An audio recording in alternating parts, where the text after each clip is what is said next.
Hello and welcome.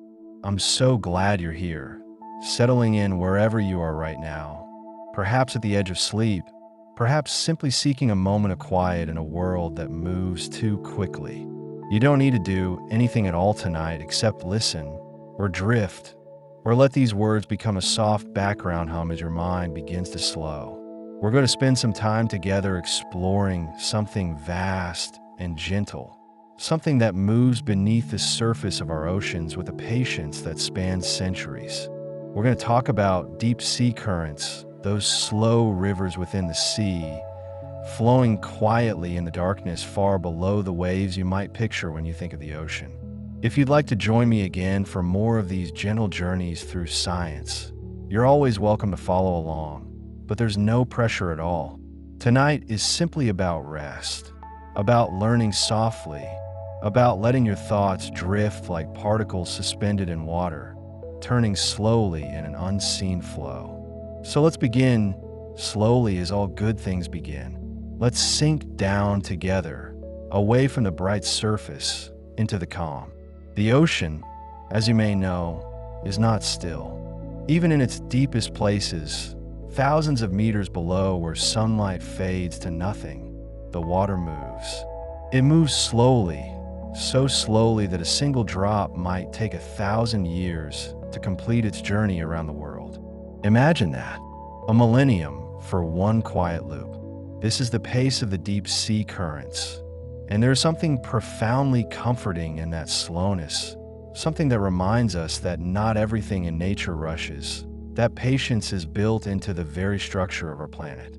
These currents are sometimes called the ocean's conveyor belt, a phrase that sounds industrial, but describes something far more elegant.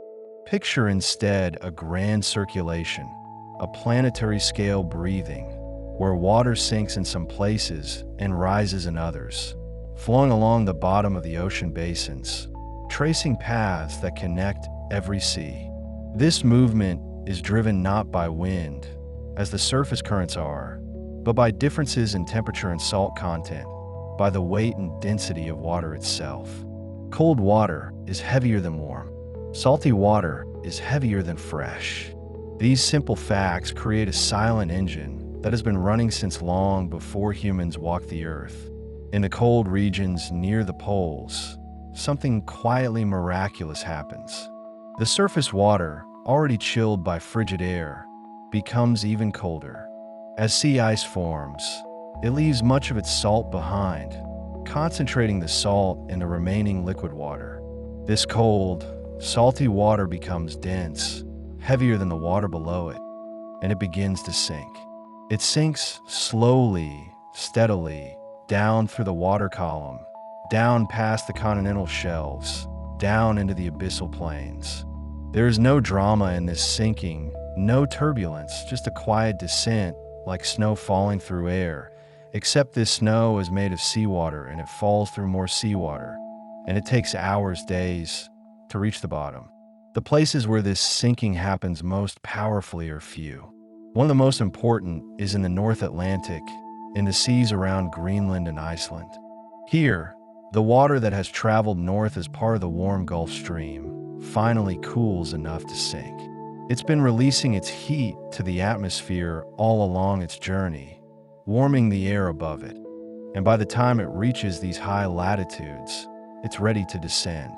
This sinking water forms the beginning of what oceanographers call North Atlantic deep water, one of the great water masses of the world ocean.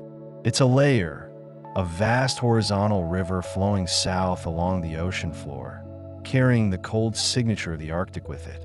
As this deep water moves south, it flows beneath the warmer surface layers, invisible from above, a hidden current threading through the Atlantic basin. It moves at a pace that seems almost geological, a few centimeters per second at most, sometimes less. If you could somehow sit on the ocean floor and watch, you might not even perceive the movement. There would be no rushing, no visible flow, just a subtle, persistent drift like the slowest breeze you've ever felt, except in water, in darkness and cold. This deep water doesn't travel alone. It joins with other deep waters formed in other cold regions, blending and mixing in the deep ocean. Near Antarctica, another powerful sinking occurs, creating what's called Antarctic Bottom Water, the coldest, densest water in the ocean. This water is so heavy that it sinks to the very bottom, flowing northward along the ocean floor into all three major ocean basins: the Atlantic, the Pacific, and the Indian. It spreads slowly, filling the deepest trenches and basins, a cold layer that can be thousands of meters thick, moving with the patience of continents. The deep ocean, then, is layered. If you could slice through it and look at it from the side, you would see distinct masses of water stacked and flowing at different depths, each with its own temperature, its own salinity, its own origin story. These layers don't mix quickly. They can remain separate for centuries, each flowing along its own path, guided by the shape of the ocean floor, by the rotation of the Earth, by the subtle differences in density that keep them distinct. It's a kind of liquid architecture, invisible but structured, and it fills the ocean basins with a quiet order. The speed of these currents, as I mentioned, is slow, but slow doesn't mean weak. The volume of water moved by the deep ocean circulation is staggering. Oceanographers measure it in units called spheredrips, named after a pioneering oceanographer. One spheredrip is 1 million cubic meters of water per second. The great overturning circulation of the Atlantic, for instance, transports something like 15 to 20 spheredrips of deep water. That's 15 to 20 million cubic meters every second, a flow rate far greater than all the rivers on Earth combined. Yet it moves so slowly, spread over such an enormous area, that it remains gentle, calm, a giant breathing quietly. This circulation has a rhythm, a cycle. Water sinks in the cold polar regions, flows along the bottom, and eventually, somewhere far away, it rises again. This rising, called upwelling, happens in scattered places around the world, often along coastlines or in the open ocean where winds and currents create the right conditions. The deep water, after its long journey through darkness, finally returns to the surface, completing a loop that might have taken 500 years, 1,000 years, even longer. When it rises, it brings with it the cold, the nutrients, the chemical signature of the deep. It's like a message from the past, a sample of what the polar seas were like centuries ago. In some regions, the upwelling is strong and localized, creating zones of incredible biological productivity. The cold, nutrient-rich water fuels the growth of phytoplankton, the microscopic plants that form the base of the ocean food web. These blooms of life attract fish, seabirds, whales. But even in places where upwelling is weak and diffuse, the deep water eventually makes its way back to the surface, mixing slowly upward through the water column, stirred by turbulence, by internal waves, by the countless small motions that occur in the sea. The deep currents are also shaped by the ocean floor itself. The bottom of the ocean is not flat. It has mountains and valleys, ridges and trenches, vast plains and steep slopes. These features guide the flow of deep water, channeling it, blocking it, forcing it to turn or split or accelerate. The mid-ocean ridges, those enormous underwater mountain ranges that run through the centers of the ocean basins, act as barriers. Deep water flows around them, through gaps and passages, following the path of least resistance. In some places, the topography funnels the current through narrow passages, and the flow speeds up slightly, still slow by surface standards, but faster than the surrounding water. One of these passages is the Romanche Fracture Zone in the Atlantic, a deep cut in the mid-ocean ridge near the equator. Antarctic bottom water, flowing northward, must pass through this gap to continue into the northern Atlantic basins. The fracture zone acts like a valve, controlling how much of this cold water can move north. Oceanographers have studied this passage carefully, measuring the flow, the temperature, the salinity, trying to understand how much deep water moves through and how it changes over time. It's a remote place, far from any land, but it plays a quiet, crucial role in the ocean's circulation. The rotation of the Earth also influences these currents. Because the planet spins, moving water is deflected to the right in the northern hemisphere and to the left in the southern hemisphere. This is called the Coriolis effect, and it affects all currents, even the slow, deep ones. It means that deep water doesn't flow in straight lines. It curves, it spirals gently, it follows paths that are shaped by both the ocean floor and the planet's rotation.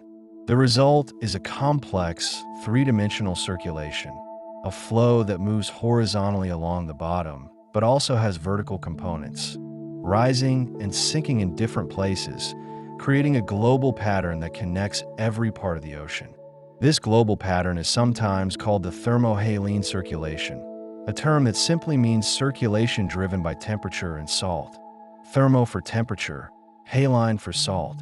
It's a useful phrase because it reminds us what drives the flow. The simple physical fact that cold, salty water is denser than warm, fresh water.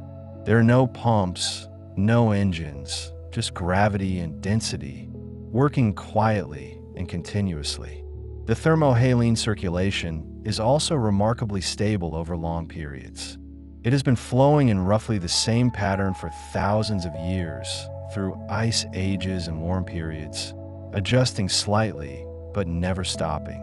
This stability is part of what makes it so soothing to contemplate. It's a process that continues regardless of the daily weather, regardless of storms or calm seas of the surface. Down in the deep, the currents flow on, patient and persistent, but the circulation is not completely unchanging. Over very long time scales, over thousands or tens of thousands of years, it can shift. During the last ice age, for instance, the pattern of sinking and flowing was different. The locations where deep water formed, the strength of the flow, the paths it took, all of these varied as the climate changed, as ice sheets grew and melted, as sea level rose and fell. Scientists study these ancient changes by examining sediment cores from the ocean floor, reading the layers like pages in a book, finding clues about how the currents flowed in the distant past. These sediment cores are fascinating. They're long cylinders of mud and clay, drilled from the ocean bottom, sometimes several meters long, representing thousands or even millions of years of slow accumulation. Each layer contains tiny fossils, chemical signatures, particles that settled from the water above.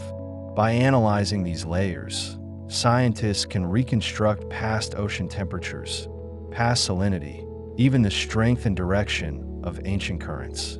It's detective work on a geological timescale, and it reveals that the ocean circulation has a history, a story written in sediment.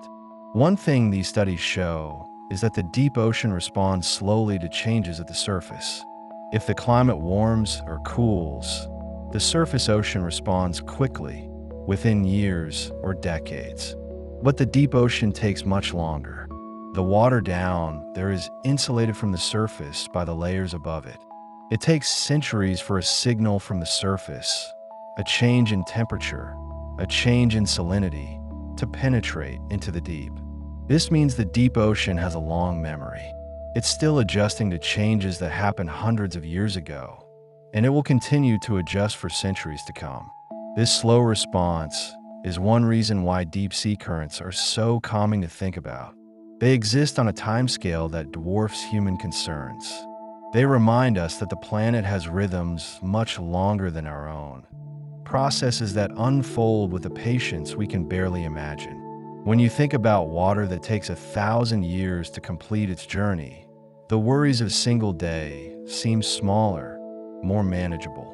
There's a kind of perspective that comes from contemplating deep time, a gentle reminder that we are part of something much larger and slower than ourselves. The deep currents also play a quiet but essential role in regulating the Earth's climate.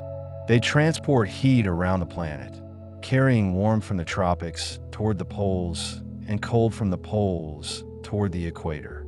This redistribution of heat affects weather patterns, ocean temperatures, even the formation of sea ice. The currents also transport carbon dioxide, absorbing it from the atmosphere at the surface and carrying it into the deep, where it can remain stored for centuries. This makes the ocean a vast carbon reservoir, a buffer that slows the buildup of carbon dioxide in the atmosphere. It's a service the ocean provides quietly, without fanfare, part of the planet's natural climate regulation.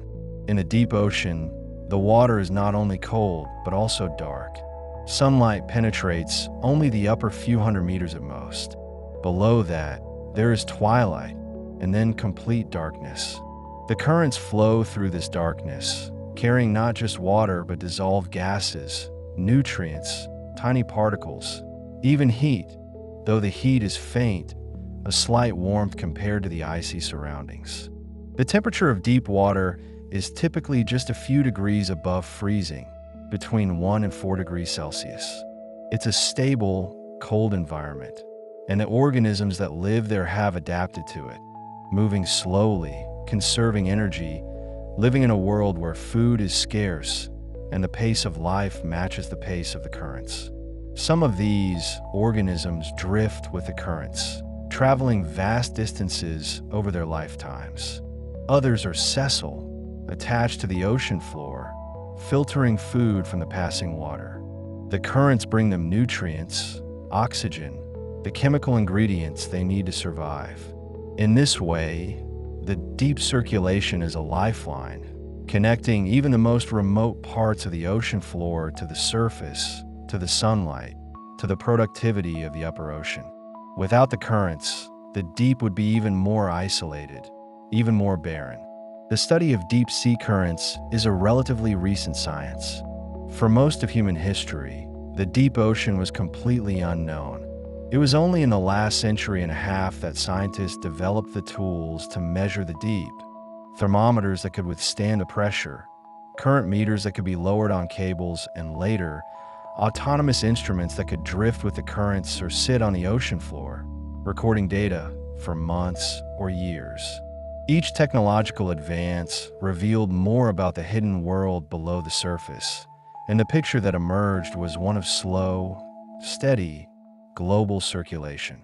One of the early pioneers in this field was a scientist named Henry Stommel, who worked in the mid-20th century. He developed mathematical models of ocean circulation, showing how the deep currents could be driven by differences in density and shaped by the Earth's rotation. His work laid the foundation for modern physical oceanography, and many of the concepts he introduced are still used today. Stommel had a gift for seeing the ocean as a whole, for understanding how different processes connected, and his insights helped transform oceanography from a descriptive science into a predictive one. Today, scientists use a variety of tools to study deep currents.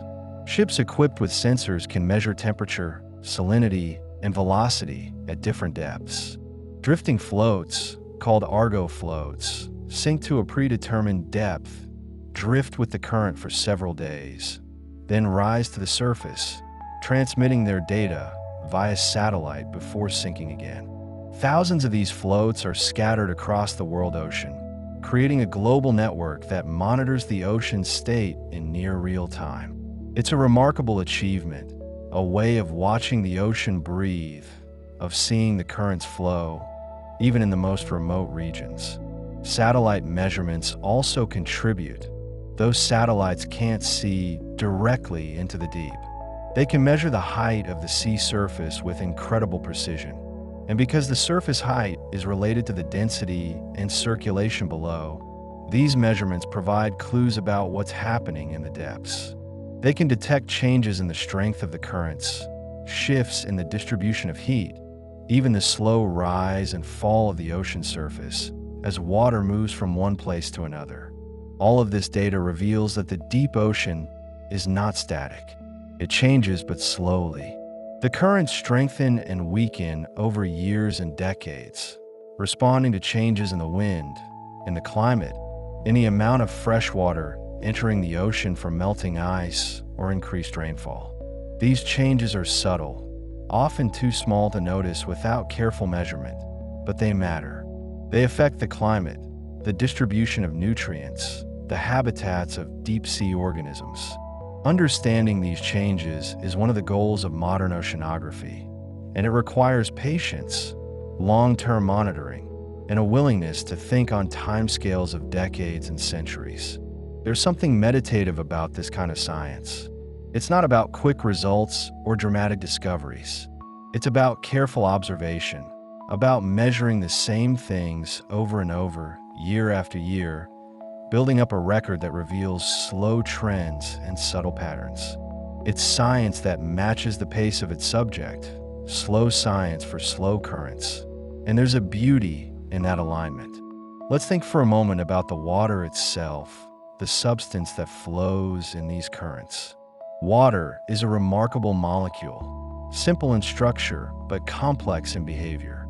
It's made of 2 hydrogen atoms and 1 oxygen atom, bonded together in a way that gives the molecule a slight electric charge, a polarity that makes water sticky, able to form hydrogen bonds with other water molecules. This stickiness is why water is liquid at room temperature, why it has such a high heat capacity, why it's such a good solvent. It's also why cold, salty water can sink through warmer water without immediately mixing. The density differences are stable enough to keep the layers separate, at least for a while.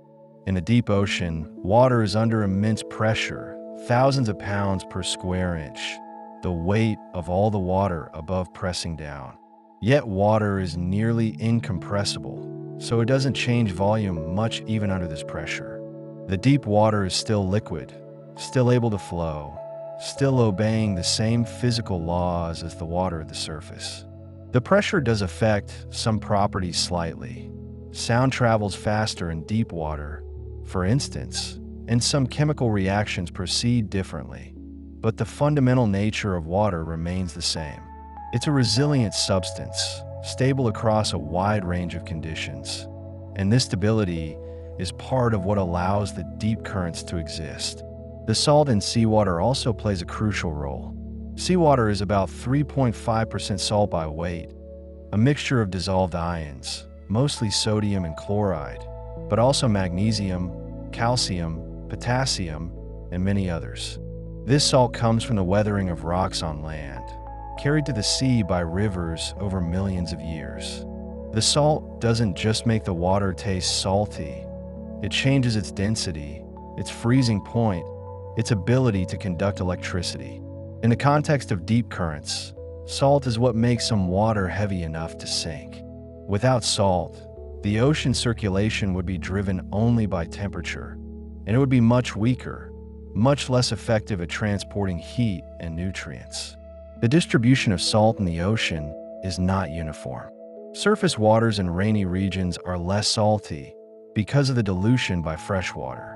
Surface waters in dry, sunny regions are more salty because of evaporation, which removes water but leaves the salt behind. These differences in salinity, combined with differences in temperature, create the density contrasts that drive the deep circulation. It's a delicate balance, and it depends on the global patterns of precipitation and evaporation, on the melting and freezing of ice, on the flow of rivers into the sea. In some places, the deep currents carry water that is not just cold and salty, but also rich in dissolved gases, particularly oxygen. This oxygen was absorbed from the atmosphere when the water was at the surface, back when it was in contact with the air in the polar regions. As the water sank and began its journey through the deep, it carried this oxygen with it, providing a vital resource for the organisms living in the abyss. Without this supply of oxygen from the deep currents, much of the deep ocean would be anoxic, devoid of oxygen, and unable to support most forms of life.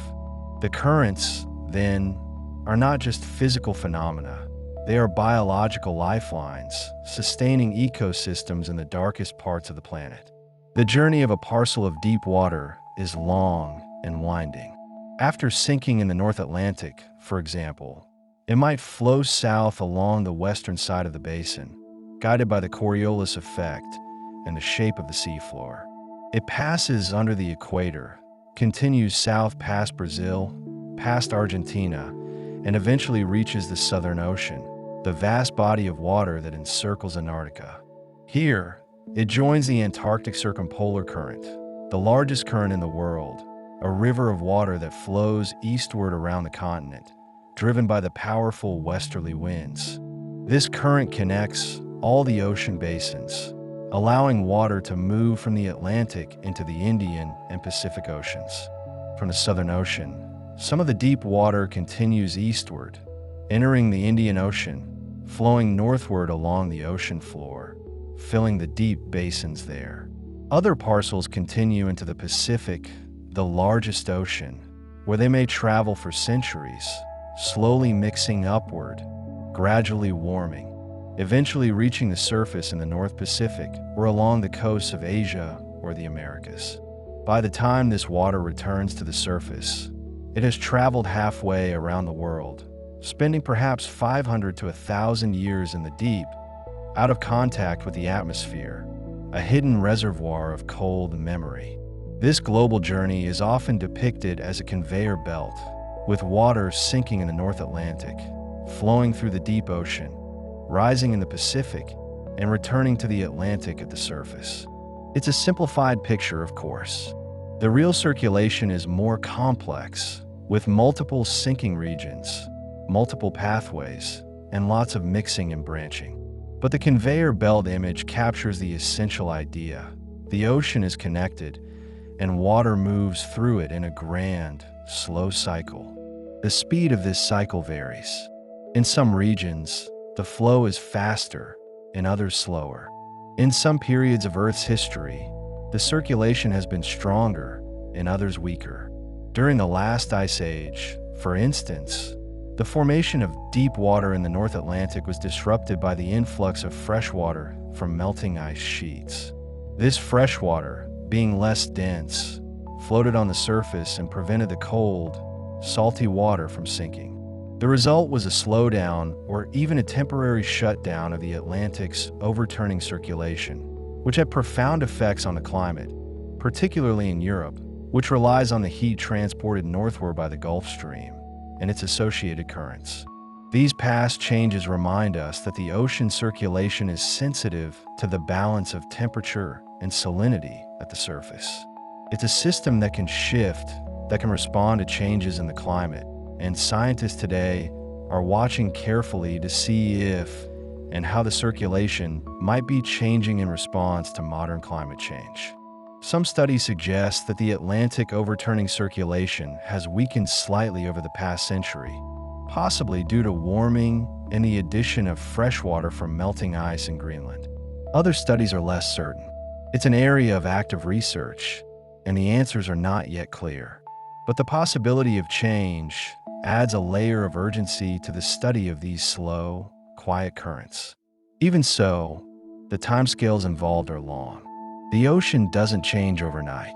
Even if the circulation is weakening, it's a slow process, unfolding over decades, and the deep currents will continue to flow, perhaps a bit more slowly, but still moving, still connecting the ocean basins, still transporting heat and nutrients and oxygen. There's a resilience in the ocean, a capacity to absorb change and continue functioning. And that resilience is part of what makes the ocean so fascinating and so reassuring. Let's turn our attention now to the feel of the deep ocean, the sensory experience, even though we can't be there ourselves.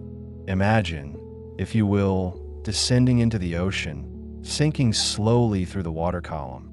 At first, the water is warm, lit by the sun, filled with life.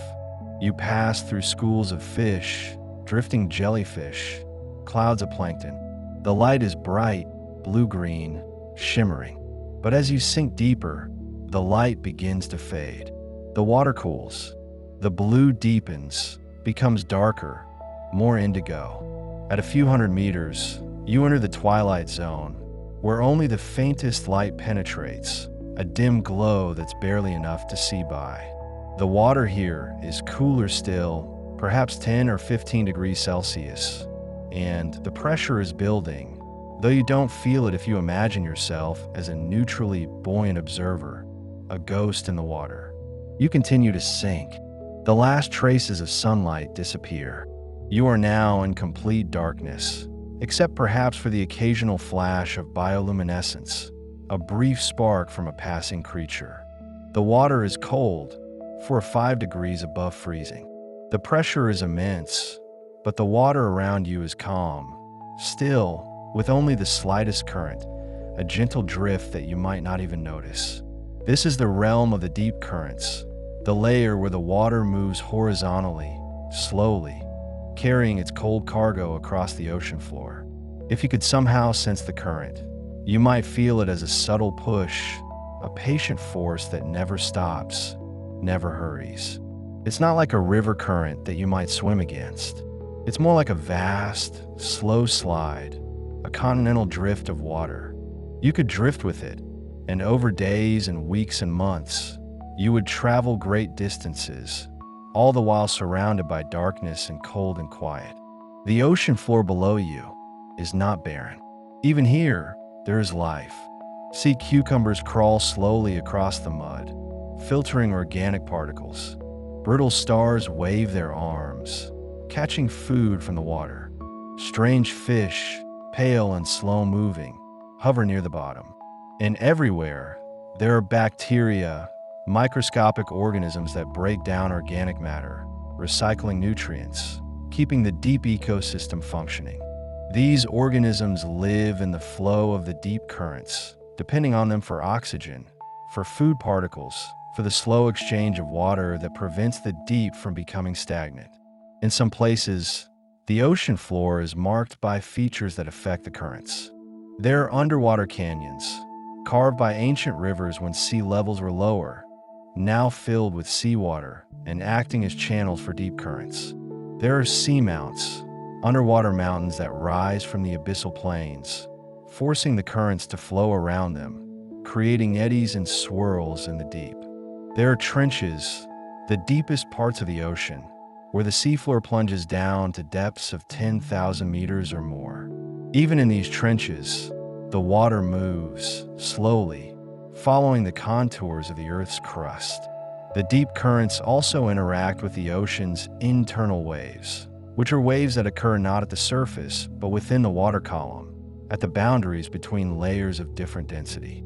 These internal waves can be huge, with amplitudes of tens or even hundreds of meters, yet they are invisible from the surface.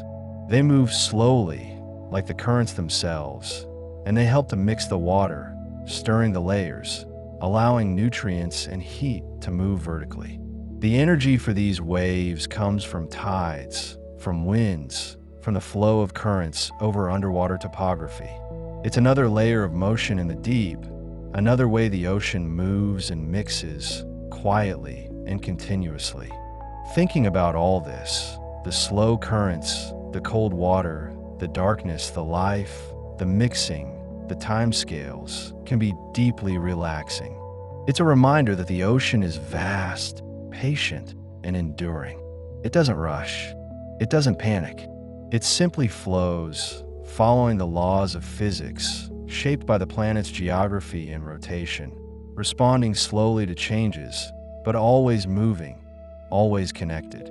There's a kind of wisdom in that, a lesson in patience and persistence. The ocean's deep currents are also, in a way, a kind of planetary memory. The water in the deep carries with it the signature of the time and place where it sank. Scientists can measure the temperature, the salinity, the dissolved gases, even trace chemicals, and from these measurements, they can infer where the water came from, how long ago it left the surface, what conditions were like when it began its journey. It's like reading a message in a bottle, except the bottle is a parcel of seawater and the message is written in temperature and salt. This memory extends back centuries. Some of the water in the deepest parts of the Pacific Ocean sank from the surface more than 1,000 years ago, during the medieval period, long before modern industrialization, before the burning of fossil fuels, before many of the changes we associate with the modern world. That water has been out of contact with the atmosphere all this time, insulated in the deep, slowly flowing, slowly mixing, carrying with it a record of the past. When it finally returns to the surface, it will bring that record with it, a sample of what the ocean was like in a different era. Scientists are very interested in this ancient water. By studying it, they can learn about the natural variability of the ocean, about how the circulation has changed over time, about the baseline conditions before human influence became significant. It's a way of looking back, of understanding the ocean's history, and it provides context for understanding the changes happening today. There's also something poetic about the idea that the ocean holds within it water from different times, all flowing together, all part of the same system. The water you might touch at the beach today could include molecules that were last at the surface 1,000 years ago, mixed with molecules that were at the surface yesterday. The ocean is a blend of past and present, a fluid archive, and the deep currents are the threads that connect it all. As you lie there, listening, perhaps feeling your own breathing slow, you might imagine yourself as a parcel of water, sinking gently into the deep, beginning a long, slow journey. There's no need to hurry. There's no destination to reach quickly. You simply flow, guided by forces larger than yourself, part of a pattern that has existed for millennia. The darkness is not frightening, it's peaceful. The cold is not harsh, it's stable. The pressure is not crushing, it's simply the weight of the world above, a constant presence. And the current, the slow, steady current, carries you forward, always forward, through time and space, across the ocean floor, towards some distant place where you will rise again, someday, into the light. This is the essence of the deep sea currents: patience, persistence, connection, and a kind of quiet grandeur that exists far from human eyes, far from the busy surface, in the deep, dark, cold heart of the ocean. It's a world that moves slowly, but it moves surely, and it has been moving this way for as long as the ocean has existed, and it will continue long after we are gone. There's comfort in that continuity, in the knowledge that some things are larger and slower than our individual lives, that the planet has its own rhythms, and that we are part of them, even if we don't often think about it. So rest easy, knowing that beneath the waves, the ocean flows on, calm and cold and patient, a vast circulation that connects every sea, every coast, every living thing that depends on the ocean. It's always there, always moving, a quiet presence, a deep current running through the world. The waters of the deep ocean move with a patience that defies our everyday sense of time. And within this slow motion lies a kind of mathematical beauty that soothes the mind. Scientists have measured the speed of certain deep currents at just a few centimeters per second, which means that in the time it takes you to breathe in and out, a parcel of deep water might travel only the length of your hand. This is not stillness, but something close to it, a movement so gradual that it feels almost like rest itself. When you imagine this gentle across the abyssal plains, you can feel your own thoughts slowing to match its rhythm. And there is comfort in knowing that not everything in nature rushes. The deep currents carry with them a memory of the surface, a chemical signature of the air and light they last touched, and this memory can be read by scientists like a diary written in molecules. When water sinks in the North Atlantic, it traps within itself the dissolved gases of that moment, the oxygen and carbon dioxide that were present at the surface, and these gases travel with the current as it flows southward. Decades, or even centuries later, when that water finally rises again in some distant part of the ocean, it releases those gases back into the world, a breath held for longer than any human lifetime. This slow exhalation is one of the ways the ocean breathes, and it happens so quietly that we never hear it, only measure it with patient instruments. The ocean floor is not flat, and the deep currents must navigate a landscape as complex as any mountain range, flowing through valleys, around seamounts, and over ridges that rise kilometers from the abyssal plain. These underwater mountains shape the currents, guiding them along certain paths and blocking them from others, creating highways and barriers in the deep. When a current encounters a ridge, it may split into two streams, each taking a different route around the obstacle, or it may be forced upward, mixing with the water above in a slow, turbulent dance. This interaction between water and stone happens in total darkness, unseen by human eyes, yet has been happening for millions of years, shaping the flow of heat and nutrients across the planet. There are places in the ocean where the deep currents converge, where water from different sources meets and mixes, creating zones of transition that are rich in complexity. One such place is the Southern Ocean, where the cold, dense water from Antarctica meets the slightly warmer deep water from the Atlantic and Pacific. These waters do not simply blend together instantly. Instead, they slide past and around each other, creating layers and fronts that persist for hundreds of kilometers. The mixing is slow and gentle, a gradual exchange of properties that can take years to complete. In these zones, the ocean is at its most layered, with dozens of distinct water masses stacked one atop another, each with its own temperature, salinity, and history. The Antarctic Circumpolar Current is the largest current on Earth, and it flows around the entire continent of Antarctica, unimpeded by any landmass, driven by the fierce westerly winds that circle the southern latitudes. But beneath this swift surface current, in the deep layers, the flow is different, quieter, more complex. The deep water here moves in multiple directions, some of it flowing eastward with the surface current, some of it flowing westward in a countercurrent, and some of it simply circling in great eddies that can persist for months or years. This deep complexity is hidden beneath the more obvious surface motion, and it plays a crucial role in connecting the deep waters of the Atlantic, Pacific, and Indian Oceans, allowing them to exchange properties and maintain the global circulation.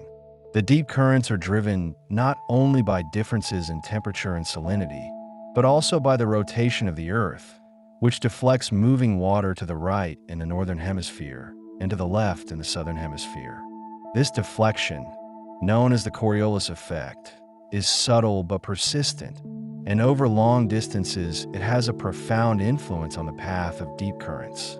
A current that starts out flowing due south, for example, will gradually curve to the west as it travels, tracing a gentle arc across the ocean floor.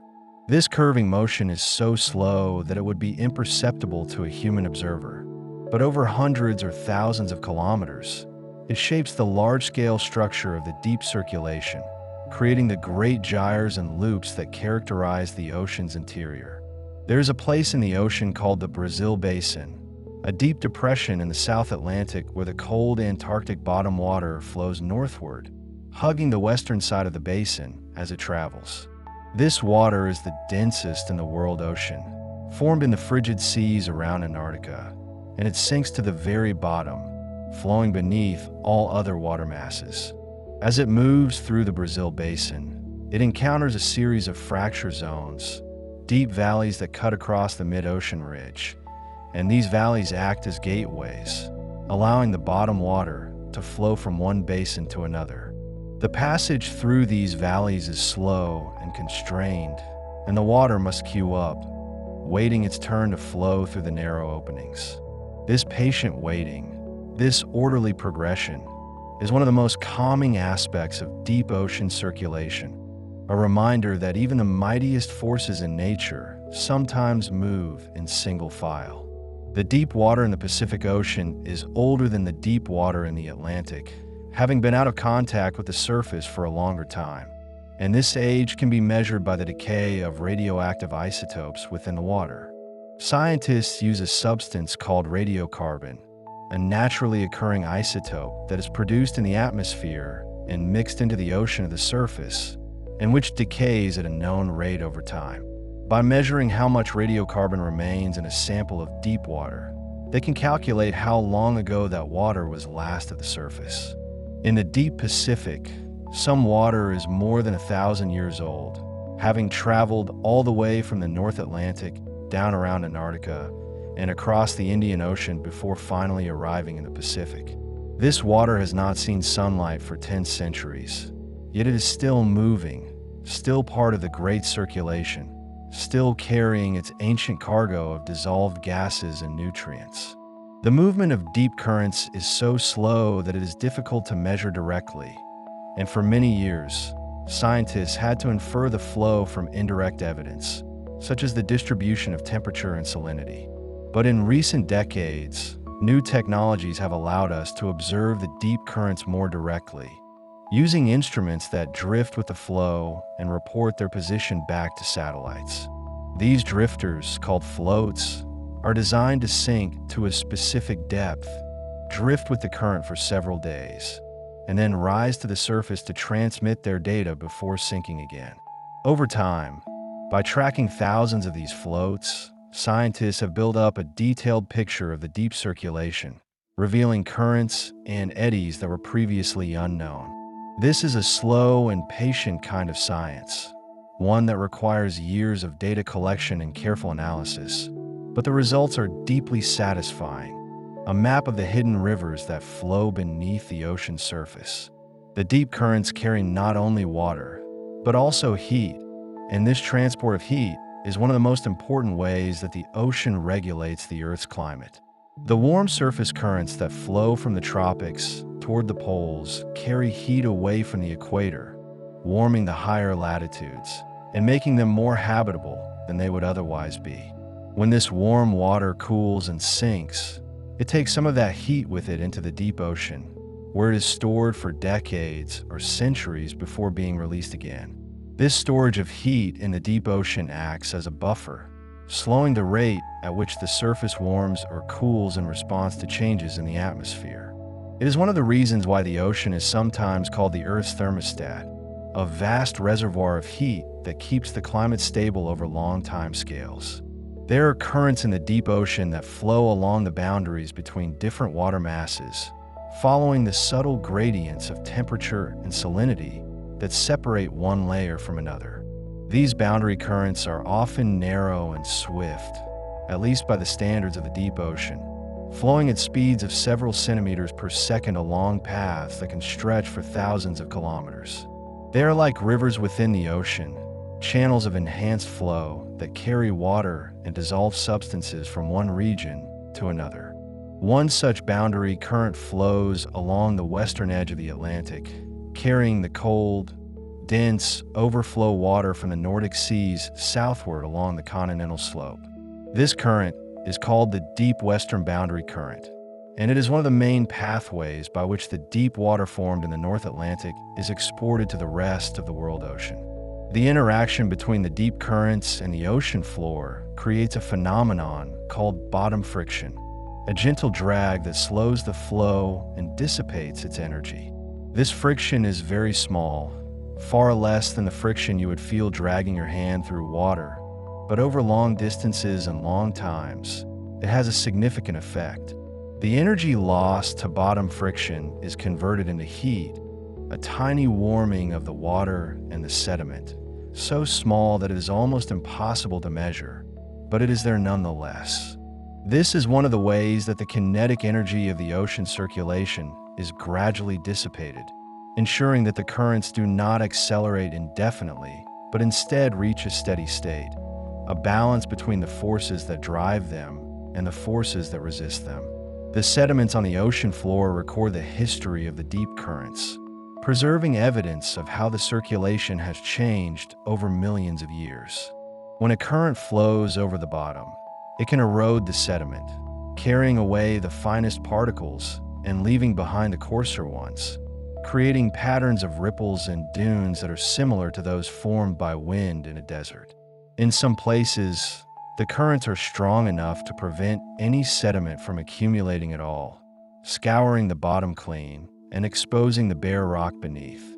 In other places, where the currents are weaker or absent, sediment accumulates slowly, layer upon layer, building up a record of the past. By drilling into these sediments and analyzing the layers, scientists can reconstruct how the deep currents have varied over time, how they have responded to changes in climate, and how they have influenced the distribution of life in the deep ocean. There are places in the deep ocean where the currents flow upward, rising from the abyss toward the surface in a process called upwelling. This upwelling is driven by a combination of factors, including the divergence of surface currents, the action of winds, and the mixing caused by tides and internal waves. When deep water rises, it brings with it the nutrients that have accumulated in the deep ocean, the remnants of organic matter that has sunk from the surface and been decomposed by bacteria. These nutrients, primarily nitrogen, phosphorus, and silicon, are essential for the growth of phytoplankton, the microscopic plants that form the base of the ocean food web. In regions where upwelling is strong, such as along the coasts of Peru and California, the surface waters are rich in nutrients and teem with life, supporting some of the most productive fisheries in the world. This connection between the deep currents and the abundance of life at the surface is one of the most beautiful and important aspects of ocean circulation, a reminder that the ocean is a single, interconnected system. The deep currents are also influenced by the tides, the rhythmic rise and fall of sea level caused by the gravitational pull of the moon and the sun. Most people think of tides as a surface phenomenon, affecting only the coastal waters where the rise and fall is most visible. But in fact, the tides extend throughout the entire ocean, creating currents that reach all the way to the bottom. These tidal currents in the deep ocean are generally weak, much weaker than the tidal currents in shallow coastal waters. But they are persistent, flowing back and forth with the rhythm of the tides, twice a day, every day, forever. Over time, this back and forth motion can cause mixing, stirring the deep water and blending the layers. And this mixing is an important part of the ocean circulation, helping to distribute heat and nutrients vertically as well as horizontally. There is a phenomenon in the deep ocean called internal waves, which are waves that travel along the boundaries between different layers of water, rather than at the surface. These internal waves are generated by the interaction of tides with underwater topography, such as ridges and seamounts, and they can have amplitudes of tens or even hundreds of meters, far larger than any surface wave. As they propagate through the ocean, they cause the layers to undulate up and down, creating currents that alternately flow in one direction and then the other. When these internal waves break, they create turbulence, a chaotic mixing that blends the layers and dissipates the wave's energy.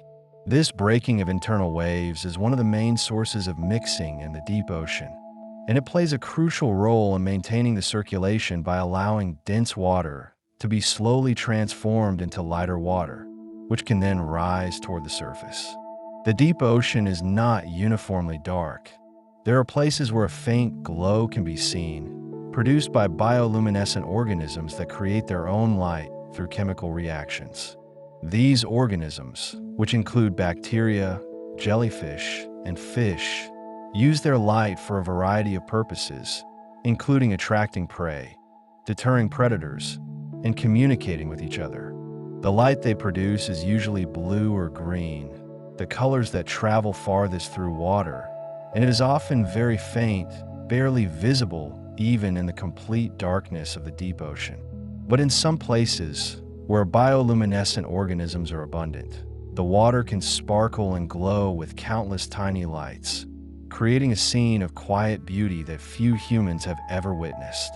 This bioluminescence is not directly related to the deep currents, but it is part of the same world, the hidden realm of the deep ocean where life has adapted to the darkness and the cold and the pressure.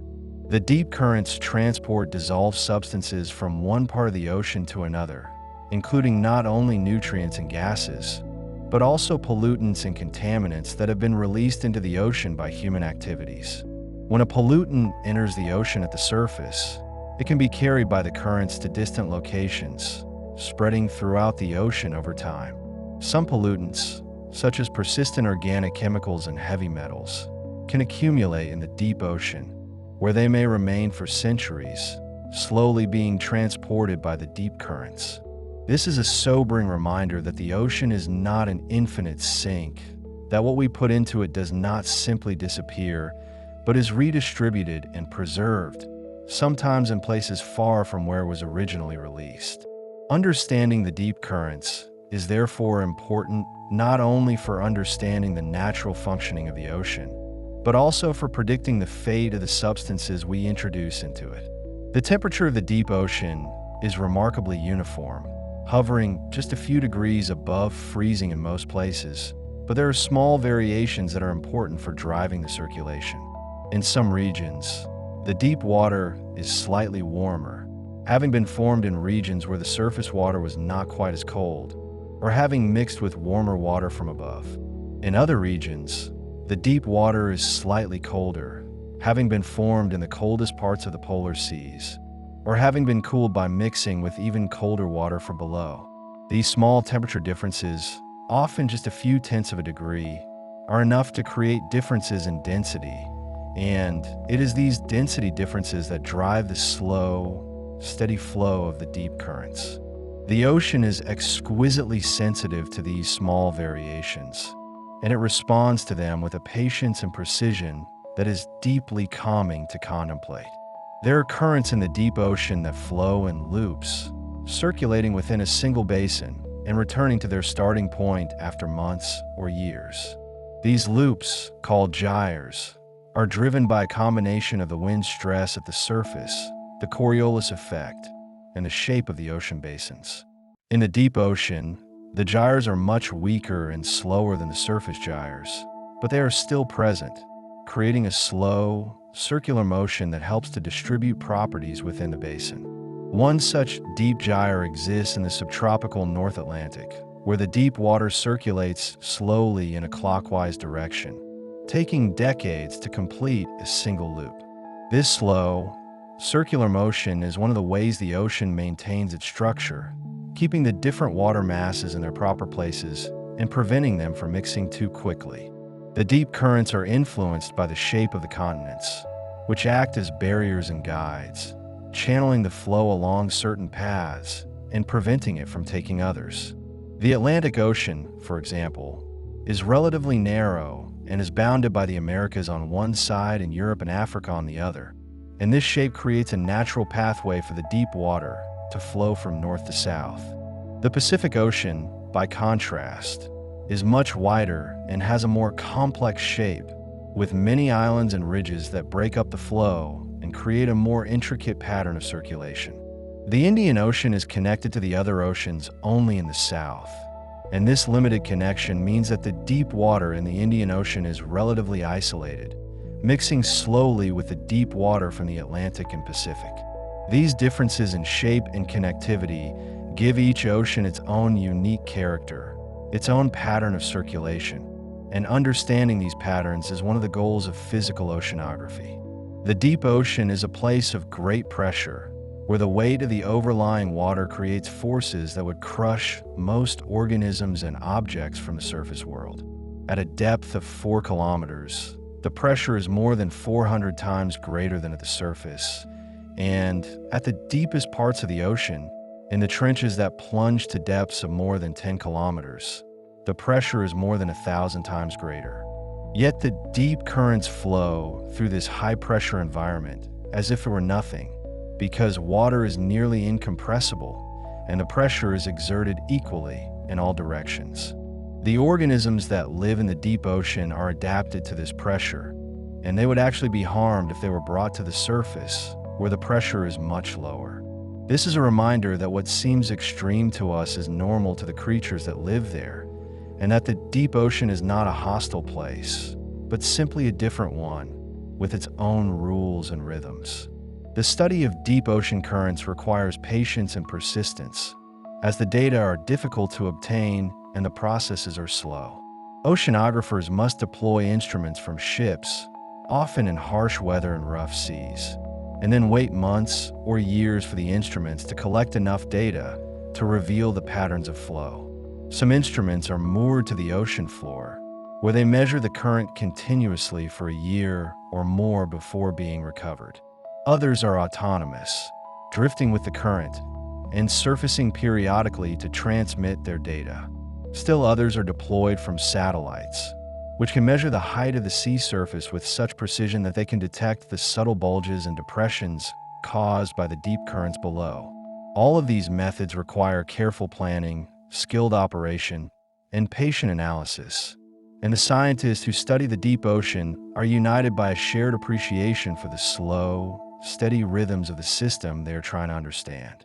The deep currents play a role in the carbon cycle, the movement of carbon between the atmosphere, the ocean, and the land.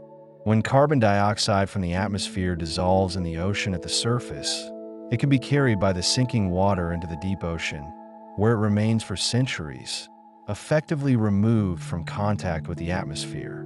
This process, called the solubility pump, is one of the ways the ocean absorbs carbon dioxide from the atmosphere, and it is an important part of the Earth's climate system. The deep ocean currently holds far more carbon than the atmosphere, and if this carbon were to be released suddenly, it would have a profound effect on the climate. But the release is slow, controlled by the rate at which deep water returns to the surface, and this slowness is a stabilizing force, a buffer that prevents rapid changes in atmospheric carbon dioxide. There are places in the deep ocean where the currents create features called cold core eddies, which are swirling masses of water that have broken off from a larger current and are now circulating independently. These eddies can be hundreds of kilometers across and can persist for months or even years, slowly drifting across the ocean as they spin. Inside the eddy, the water is colder and denser than the surrounding water, and it sinks deeper, creating a depression in the sea surface that can be detected by satellites. These eddies are like slow-motion whirlpools, and they play an important role in mixing the ocean, transporting water and its properties from one place to another. They are also important for marine life, as they can trap nutrients and plankton within their circulation, creating isolated ecosystems that drift across the ocean like floating islands. The deep currents are part of a larger system that includes the atmosphere, the ice sheets, and the land, and changes in one part of the system can affect all the others. For example, if the ice sheets in Greenland or Antarctica were to melt more rapidly, the influx of fresh water into the ocean could reduce the salinity of the surface water in the polar regions, making it less dense and less likely to sink. This could weaken the formation of deep water, which in turn could slow the global circulation and alter the transport of heat around the planet. Such changes would not happen overnight, but over decades or centuries, and they would have far-reaching consequences for the climate and for life on Earth. Understanding these connections is one of the great challenges of modern science, and it requires us to think on timescales that are much longer than our own lives, to consider the slow, patient processes that shape our planet. The deep ocean is a place of stillness and motion, where the water moves so slowly that it seems almost motionless, yet it is always flowing, always changing, always part of the great circulation that connects all the oceans. This paradox, this combination of stillness and motion, is one of the most calming aspects of the deep currents, a reminder that change does not always have to be fast or dramatic, that there is power in patience, and that the slow processes are often the most enduring. When you think about the deep currents, you can imagine yourself as a parcel of water, sinking slowly from the surface, traveling for centuries through the darkness, and finally rising again to see the light. This journey is long and slow, but it is not empty. It is full of quiet transformation, of gradual change, of the slow exchange of properties that keeps the ocean alive and the planet habitable. The deep currents remind us that the ocean is not a static body of water, but a dynamic system, constantly in motion, constantly adjusting to the forces that act upon it. Yet this motion is not chaotic or frantic. It is ordered and predictable, governed by the laws of physics and the constraints of the ocean basins. There is a deep intelligence in this system, not the intelligence of a mind, but the intelligence of a process that has been refined over millions of years, that has found a balance between the competing forces, and that maintains itself with a minimum of waste and a maximum of efficiency. This is the kind of intelligence that we can learn from, the intelligence of patience, of balance, of working with the forces of nature rather than against them. The deep ocean is also a place of memory, where the past is preserved in the water itself, in the dissolved gases, and the chemical tracers that record the conditions at the surface when the water last saw the light. This memory is not perfect, as mixing and chemical reactions gradually erase the details, but is there nonetheless a faint echo of the past that can be read by those who know how to look. In this way, the deep currents are like a library, storing information about the history of the ocean and the climate, and making it available to scientists who are patient enough to read it. This is one of the reasons why the study of the deep ocean is so important, because it allows us to understand not only the present, but also the past, and to use that understanding to predict the future. The rhythm of the deep currents is the rhythm of the planet itself, the slow, steady pulse of the Earth's climate system. It is a rhythm that has been going on for millions of years, long before humans appeared, and it will continue long after we are gone. There is something humbling and comforting in this realization, the knowledge that we are part of something much larger and older than ourselves, something that operates on timescales that dwarf our individual lives. When you lie in bed at night, listening to the sound of your own breathing, you can imagine that you are listening to the breathing of the ocean, the slow inhalation and exhalation of the deep currents, and you can feel yourself becoming part of that rhythm, your own breath slowing to match the pace of the water. The deep currents are a source of wonder, a reminder that there are still mysteries in the world, still places that are largely unexplored, still processes that we do not fully understand. Despite all the advances in technology and all the data that have been collected, there is still much to learn about the deep ocean, and every new discovery reveals new questions, new complexities, new reasons to be amazed. This sense of wonder is one of the gifts of science, the realization that the world is far more intricate and beautiful than we ever imagined, and that there is always more to discover. As you drift towards sleep, you can take comfort in this knowledge, the knowledge that the world is full of wonders, and that the deep currents are one of them, flowing quietly beneath the surface, unseen but always there, always moving, always part of the great dance of the ocean. The deep currents also carry with them the echoes of ancient climates, preserved in their chemistry like memories held in solution. When scientists measure the isotopes of oxygen in the water molecules themselves, they can detect signatures from different eras of ice and warmth. These isotopic ratios tell stories of when glaciers advanced and retreated, when sea levels rose and fell, when the planet breathed in different rhythms. The currents do not forget. They hold these traces for centuries, moving them slowly through the abyss, carrying the past forward into the present with patient, unhurried grace. And within this moving archive, there are layers of nutrients that have been accumulating for lifetimes. As organic matter sinks from the sunlit surface, it decomposes along the way, releasing phosphates, nitrates, and silicates into the deep water. These nutrients become concentrated in the oldest, deepest currents, especially in the North Pacific, where water that left the surface 1,000 years ago now holds the richest chemical wealth.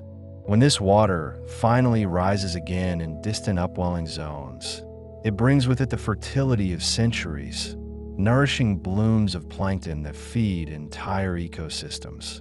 The cycle is patient, generous, and endlessly sustaining. There is something deeply calming about the way deep currents ignore the storms above. While hurricanes churn the surface and winds whip waves into towering walls, the water just a few hundred meters below continues its slow, steady journey, unaffected and serene. This insulation from surface chaos is one of the ocean's great gifts. The deep sea is a refuge from turbulence, a realm where motion is measured not in seconds, but in seasons, where change unfolds with such gentleness that it can barely be perceived. It is a place of profound stillness, even as it moves. The currents also shape the distribution of sound in the ocean.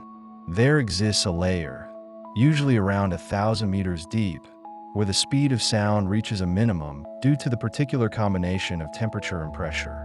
This layer, called the seafloor channel, acts as a waveguide, trapping sound waves and allowing them to travel for thousands of kilometers with very little loss of energy. Whales use this channel to communicate across vast distances, their songs carried along the same pathways that the deep currents follow. The ocean, in its quiet way, has built highways not just for water and nutrients, but for voices as well. In some places, the deep currents encounter underwater mountains called seamounts, which rise from the abyssal plains like islands in the dark. When the slow-moving water meets these obstacles, it is forced upward, creating localized upwelling that brings nutrients toward the surface. These seamounts become oases of life in the deep ocean, attracting fish, corals, and other creatures that thrive in the enriched water. The currents, in their patient flow, create biodiversity simply by moving around obstacles, turning geology into ecology with gentle, persistent motion. The Mediterranean Sea offers a beautiful example of how deep currents can be born from evaporation. The Mediterranean loses more water to evaporation than it gains from rivers and rain, making it salter and denser than the Atlantic. This dense water sinks and flows out through the Strait of Gibraltar at depth, while lighter Atlantic water flows in at the surface. The outflowing Mediterranean water is so dense that it can be traced as a distinct layer in the Atlantic, flowing westward at a depth of about 1,000 meters, a salty tongue extending far from its source. It is a current born from sunshine and dryness, a reminder that the ocean circulation is shaped by the atmosphere in countless subtle ways. There is also a quietness to the way deep currents interact with the Earth's crust. As they flow over the ocean floor, they very slowly dissolve minerals from the rocks below, a process so gradual it is almost imperceptible. Over millions of years, this gentle chemical weathering alters the composition of the seafloor and adds ions to the water, contributing to the ocean's overall chemistry. The currents are patient sculptors, reshaping stone with nothing but time and the softest of touches, a reminder that even the slowest processes can transform the world. Scientists have discovered that the deep currents can carry heat anomalies for decades. If a patch of unusually warm or cold water sinks into the deep ocean, it retains that temperature signature as it travels, because the deep sea is so well insulated from the surface. These temperature anomalies can be tracked as they move along the currents, providing a way to measure the speed and direction of flow. It is like watching a message in a bottle drift through the abyss, except the message is written in degrees Celsius, and the bottle is made of water itself. The deep ocean also holds what scientists call fossil water, though this term is somewhat poetic. It refers to water masses that have been isolated from the surface for so long that they seem almost frozen in time, chemically speaking. These ancient waters, found in the deepest parts of the Pacific, have not seen sunlight or exchanged gases with the atmosphere for over 1,000 years. They are relics of a different era, moving slowly through the dark, carrying with them the conditions of a world that has long since changed above. There is something profoundly peaceful about the idea of water that has been resting, moving, dreaming in the deep for 10 human lifetimes. The currents also play a role in the distribution of trace metals in the ocean. Elements like iron, which is essential for phytoplankton growth, are often scarce in surface waters, but more abundant in the deep. When deep currents upwell, they bring these trace metals back to the sunlit zone, fertilizing the ocean and supporting the base of the food web. In some regions, the arrival of iron-rich deep water can trigger massive plankton blooms that are visible from space, turning the ocean's surface green with life. The currents are gardeners, tending to the ocean's fertility with slow, deliberate care. There is also a fascinating phenomenon called deep ocean ventilation, which refers to the process by which surface water, rich in oxygen, sinks and replenishes the deep sea. Without this ventilation, the deep ocean would become anoxic, devoid of oxygen, and unable to support most forms of life. But the thermohaline circulation ensures that even the deepest waters receive fresh oxygen every few centuries, maintaining the conditions necessary for deep-sea ecosystems to thrive. It is a form of planetary respiration, slow and steady, keeping the ocean alive all the way to the bottom. The deep currents also carry microplastics, a sobering reminder that human activity reaches even the most remote parts of the ocean.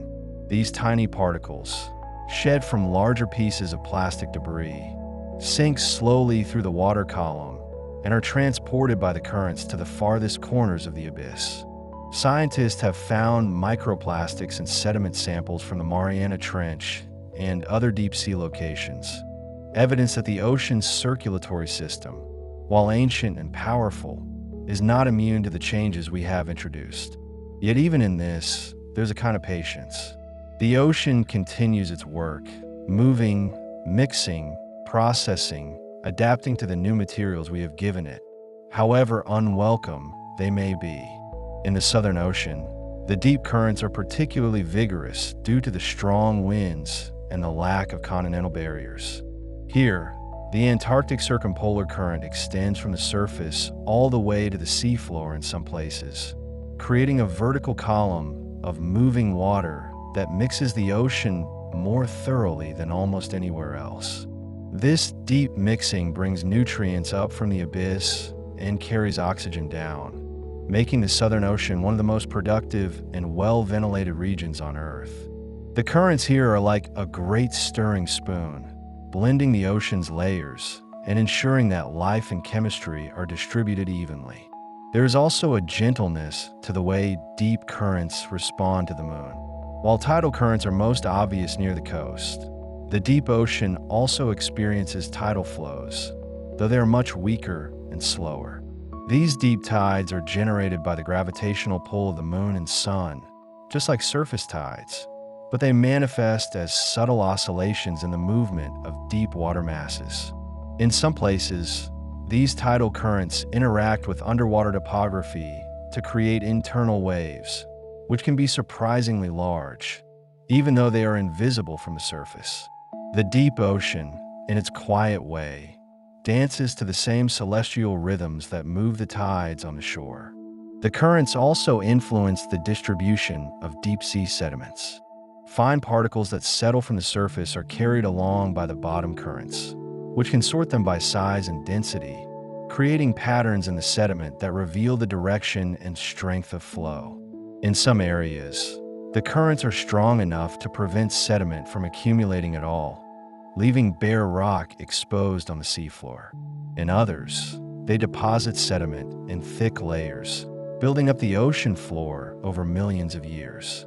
The currents are artists, painting the abyss with particles, creating textures and patterns that tell the story of water in motion. There is also a remarkable stability to the temperature of deep currents.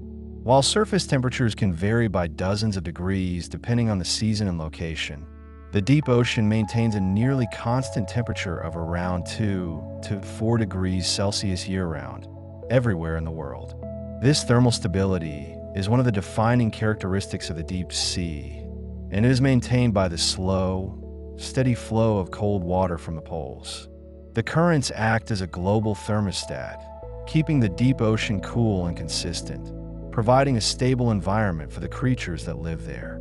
Scientists have also discovered that deep currents can be surprisingly sensitive to changes in surface conditions.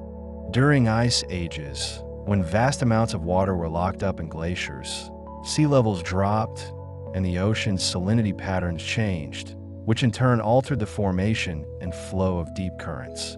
There is evidence from sediment cores that the thermohaline circulation weakened or even shut down temporarily during some of these periods, with profound effects on global climate. The currents, for all their size and power, are finely tuned systems, responsive to the delicate balance of temperature, salinity, and density that governs their existence.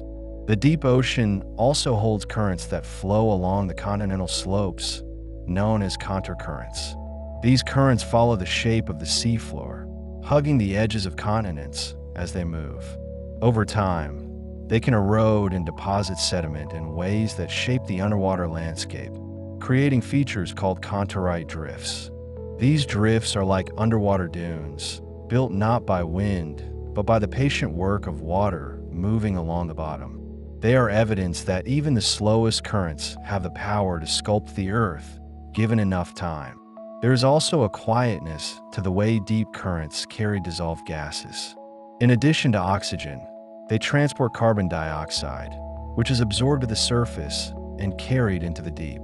This process is part of the ocean's role in regulating atmospheric CO2 levels, a role that has become increasingly important as human activities have increased the amount of carbon dioxide in the air.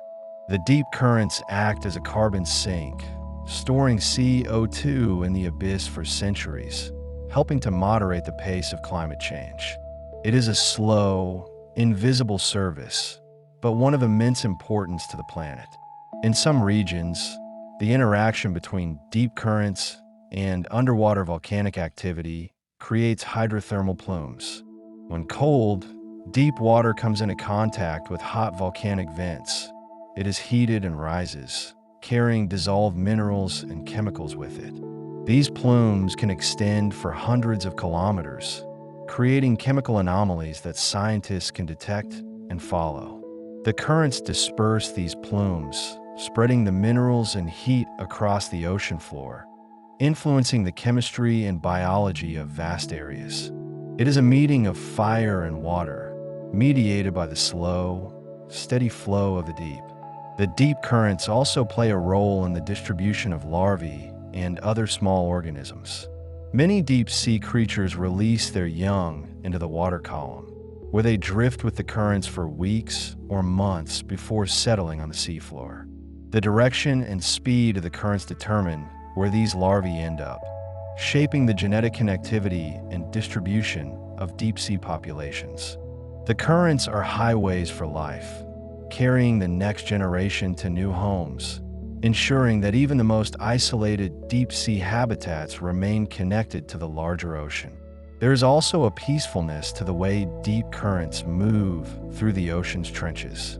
These deepest parts of the ocean, where the seafloor plunges to depths of more than 10 kilometers, are not stagnant pools, but are filled with slowly moving water. The currents here are weak and sluggish, but they are present, gently circulating even in the most extreme environments on Earth. They bring oxygen and nutrients to the trench ecosystems, supporting life in places where the pressure is immense and the darkness is absolute.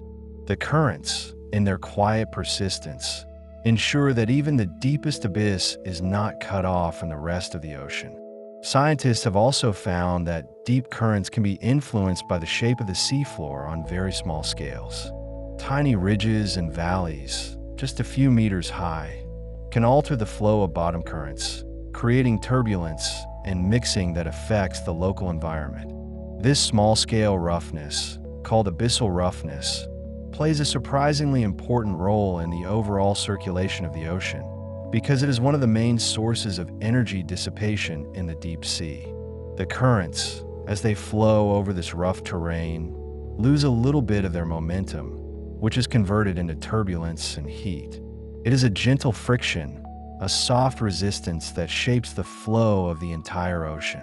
The deep ocean also experiences what are called abyssal storms, though these are nothing like the storms we know on the surface.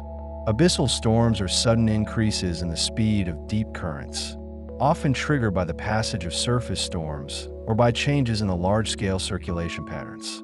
These events can stir up sediment from the seafloor and increase the transport of nutrients and particles, creating temporary bursts of activity in an otherwise quiet environment. They are rare and brief, but they remind us that even the deep sea is not entirely still, that it has its own rhythms and pulses, however slow and subtle they may be.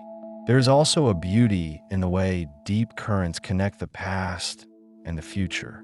The water that sinks into the deep today will not return to the surface for hundreds of years, carrying with it a record of our current climate, our current ocean chemistry, our current world.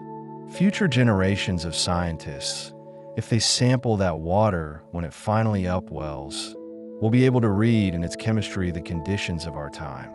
The currents are time capsules, moving forward through the centuries, preserving the present for the future to discover. The deep currents also interact with the ocean's biological pump, the process by which organic matter sinks from the surface to the deep. As plankton and other organisms die, their bodies fall through the water column, and most of this material is decomposed before it reaches the bottom.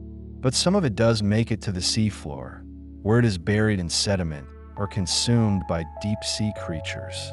The currents play a role in distributing this organic matter, carrying it along the bottom, and ensuring that even the most remote parts of the deep sea receive a steady supply of food. It is a slow rain of nourishment, carried by the patient flow of water. In the Arctic Ocean, the deep currents are shaped by the formation of sea ice. When seawater freezes, it excludes most of the salt, leaving behind very cold, very salty brine that sinks to the bottom. This process, called brine rejection, creates dense water masses that contribute to the deep circulation of the Arctic and the North Atlantic. The currents born from this process are some of the coldest in the ocean, and they carry the signature of polar winters deep into the abyss.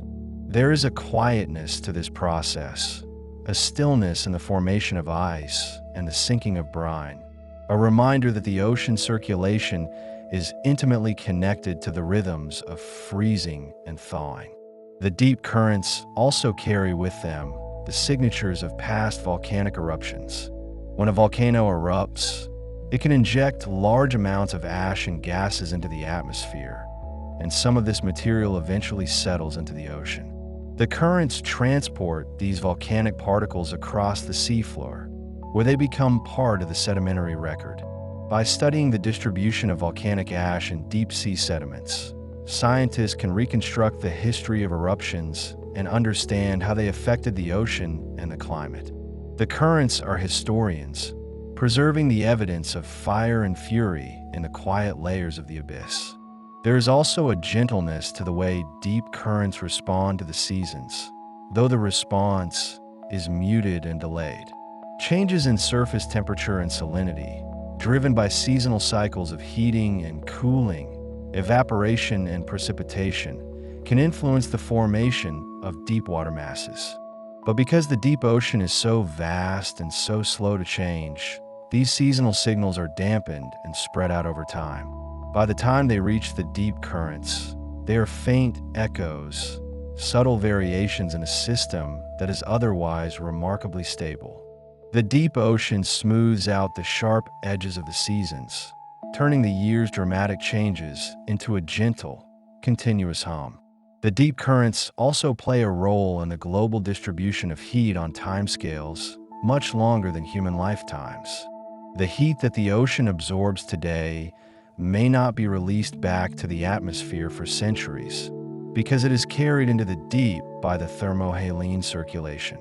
This delayed release of heat has important implications for understanding climate change, because it means that the ocean is still adjusting to changes that happened long ago and will continue to adjust for centuries to come. The currents are buffers, smoothing out the changes, slowing down the response, giving the planet time to adapt. In some places, the deep currents create features called cold pools, which are pockets of especially cold water that sit on the ocean floor. These cold pools are denser than the surrounding water, so they tend to stay in place, even as the currents flow around them. They can persist for years, or even decades, creating unique habitats for deep-sea organisms that are adapted to the coldest conditions. The currents, in their flow, create diversity, carving out niches and microenvironments that support a wide range of life. There is also a peacefulness to the way deep currents move through the ocean's basins. Each major ocean basin has its own circulation pattern, shaped by the unique geography of the seafloor and the surrounding continents. The Atlantic, with its relatively narrow shape and strong north-south connections, has a vigorous, overturning circulation. The Pacific, vast and wide, has a slower, more diffuse circulation, with the oldest water in the world resting in its deepest parts. The Indian Ocean, influenced by the monsoons and the surrounding land masses, has its own distinct patterns. The currents adapt to the shape of the world, flowing where they can, finding their way through the basins with patient, persistent motion. The deep ocean also holds what scientists call bottom water, which is the coldest, densest water in the ocean, found at the very bottom of the basins. This water is formed in only a few places on Earth, primarily around Antarctica, and it spreads out across the ocean floor, filling the deepest parts of every basin. The formation of bottom water is a slow, steady process, driven by the intense cold of the polar regions and the rejection of salt during sea ice formation. Once formed, this water sinks to the bottom and begins its long journey through the abyss, a journey that may last 1,000 years or more. There is a finality to this sinking, a sense of arrival at the deepest, quietest place, where the water will rest and move in slow motion for centuries. The currents also carry with them the memory of the ocean's response to past climate events. During the last ice age, for example, the deep currents were different from what they are today because the ocean's temperature and salinity patterns were different. By studying the chemistry of ancient sediments and ice cores, scientists can reconstruct how the currents changed in response to the ice age and how those changes in turn affected the climate. The currents are part of a feedback loop, both responding to climate change and driving it, a reminder that the ocean and the atmosphere are deeply interconnected. There is also a quietness to the way deep currents interact with the ocean's oxygen minimum zones. These are layers of water, usually at intermediate depths, where oxygen levels are very low due to the decomposition of organic matter and the lack of mixing with oxygen-rich surface water. The deep currents, as they flow beneath these zones, can influence their extent and intensity by bringing in oxygen from distant sources or by altering the patterns of upwelling and mixing. The currents are mediators, balancing the competing demands of life and decay, ensuring that the ocean remains habitable even in its most challenging layers. The deep ocean also holds currents that are influenced by the Earth's magnetic field, though this effect is very subtle. As seawater, which contains dissolved salts and is therefore electrically conductive, moves through the Earth's magnetic field, it generates tiny electric currents. These currents are far too weak to affect the flow of the ocean directly, but they can be measured by sensitive instruments, providing another way to study the movement of deep water. It is a reminder that the ocean is part of a larger planetary system, connected not just to the atmosphere and the land, but to the very magnetic field that shields us from space. There is also a beauty in the way deep currents carry the signatures of distant rivers. When rivers discharge fresh water into the ocean, they lower the salinity of the surface water, and if conditions are right, some of this freshwater signal can be carried down into the deep. The Amazon River, for example, discharges so much fresh water that its influence can be detected far out into the Atlantic, and some of that fresh water eventually mixes into the deep currents. The currents, in their slow journey, carry the memory of rainforests and mountains, of watersheds and storms, connecting the land to the deepest parts of the sea. The deep currents also play a role in the formation of methane hydrates, which are ice-like substances that form when methane gas is trapped in water molecules under high pressure and low temperature. These hydrates are found in deep sea sediments, and the currents influence their stability by controlling the temperature and pressure conditions on the seafloor. If the currents were to change, bringing warmer water to the deep, it could potentially destabilize these hydrates, releasing methane into the ocean and atmosphere. It is a reminder that the deep ocean, for all its stillness, holds powerful forces that are kept in balance by the gentle, steady flow of the currents. There is also a gentleness to the way deep currents move through the ocean's fracture zones, which are large cracks in the seafloor where tectonic plates have pulled apart. These fracture zones can be thousands of meters deep and hundreds of kilometers long, and they act as conduits for deep currents, allowing water to flow between different ocean basins. The currents move through these fractures like rivers through canyons, carving and shaping the underwater landscape, connecting distant parts of the ocean in ways that would not otherwise be possible. It is a hidden geography, a network of passages and connections that exists far below the surface, known only to the currents and the scientists who study them. The deep currents also carry information about tectonic activity, recording in their chemistry the slow dissolution of minerals from newly formed oceanic crust. When underwater volcanoes erupt along mid-ocean ridges, they release dissolved metals and gases into the surrounding water, and these chemical signatures are swept into the passing currents, creating plumes that can be traced for hundreds of kilometers downstream. Scientists use these plumes as natural tracers, following their spread to understand how quickly deep water mixes and how far a single injection of material can travel before being diluted beyond detection. The plumes fade slowly, dispersing into the vastness, but their initial presence tells us about the vigor of deep mixing and the connectivity of different ocean basins. It is a form of underwater weather, invisible and silent, unfolding over weeks and months in the absolute darkness of the abyss. There is something deeply calming about the way deep currents interact with the Earth's magnetic field, however subtly. As seawater moves through the planet's magnetic lines of force, it generates extremely weak electrical currents, a phenomenon called magneto-hydrodynamic induction. These currents are far too faint to affect the ocean's motion or to be felt by any living creature, but they can be measured with sensitive instruments, and they provide yet another way to study the flow of deep water without disturbing it. The ocean, in its movement, becomes a vast electrical conductor, humming silently with the interplay of salt, motion, and magnetism. It is a reminder that the ocean is not separate from the Earth's deeper systems, but intimately woven into the planet's physical fabric, responding to forces that operate on scales both immense and invisible. Deep currents also play a role in distributing the isotopes of oxygen and hydrogen that make up water itself. Water molecules come in different isotopic forms, some slightly heavier than others, and these variations are influenced by temperature, evaporation, and precipitation. When seawater evaporates at the surface, lighter isotopes preferentially enter the atmosphere, leaving the remaining water slightly enriched in heavier isotopes. When ice forms in polar regions, it preferentially incorporates lighter isotopes, leaving the surrounding seawater heavier still. These isotopic signatures are carried into the deep ocean by sinking water masses, and they remain stable for centuries, providing scientists with a way to trace the origins of deep water and to reconstruct past changes in the hydrological cycle.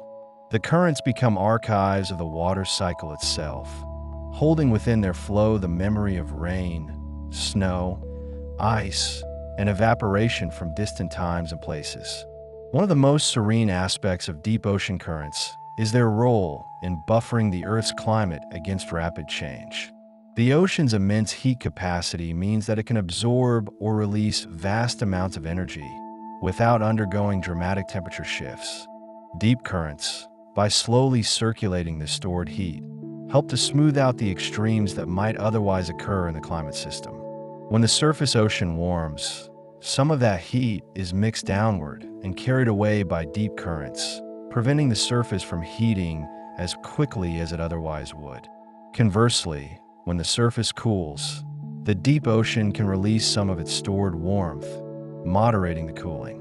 This buffering effect operates on timescales of decades to centuries, providing a stabilizing influence that allows ecosystems and human societies more time to adapt to changing conditions. It is a quiet, patient form of planetary regulation, invisible to daily experience, but profoundly important to the long-term habitability of the Earth. Deep currents also interact with the distribution of dissolved gases other than oxygen and carbon dioxide. Trace gases such as methane, nitrous oxide, and sulfur compounds are produced by biological and geological processes in the ocean, and their concentrations are shaped by the movement of deep water. Methane, for example, is produced in oxygen-poor sediments and at hydrothermal vents, and it can be carried away by deep currents before it has a chance to rise to the surface and escape into the atmosphere. Nitrous oxide, a potent greenhouse gas, is produced during the microbial processing of nitrogen in the ocean, and its distribution reflects both biological activity and the pathways of deep circulation. By transporting these gases, deep currents influence the ocean's role in the global cycles of nitrogen, sulfur, and carbon, and they affect the exchange of gases between the ocean and the atmosphere. The currents are not just movers of water, but movers of the very chemistry that shapes our planet's atmosphere and climate. There is a beautiful simplicity in the way deep currents respond to the balance between evaporation and precipitation. In regions where evaporation exceeds precipitation, such as the subtropical Atlantic, the surface water becomes saltier and denser, promoting the formation of deep water. In regions where precipitation and river runoff exceed evaporation, such as the high-latitude North Pacific, the surface water becomes fresher and lighter, inhibiting deep water formation. This balance between freshwater input and evaporation is a fundamental control on the strength and location of deep currents, and it is sensitive to changes in the climate system. As the planet warms and the hydrological cycle intensifies, some regions are expected to become wetter and others drier, and these shifts will alter the density structure of the ocean and the pathways of deep circulation. The currents, in their slow and steady way, will adjust to these changes, finding new equilibria over the course of decades and centuries. Deep currents also carry the signatures of past volcanic eruptions. When a large volcano erupts, it can inject vast amounts of ash and aerosols into the atmosphere, and some of this material eventually settles onto the ocean surface. The ash sinks through the water column and is deposited on the seafloor, where it becomes part of the sedimentary record.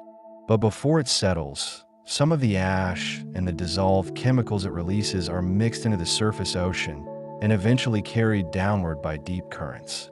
Scientists can detect these volcanic signatures in deep water samples, providing a way to date the water and to link it to specific historical events. It is a connection between the fiery violence of volcanic eruptions and the silent, enduring flow of the deep ocean, a reminder that all parts of the Earth's system are interconnected in ways both obvious and subtle. One of the most tranquil facts about deep currents is their role in creating stable habitats for deep-sea life.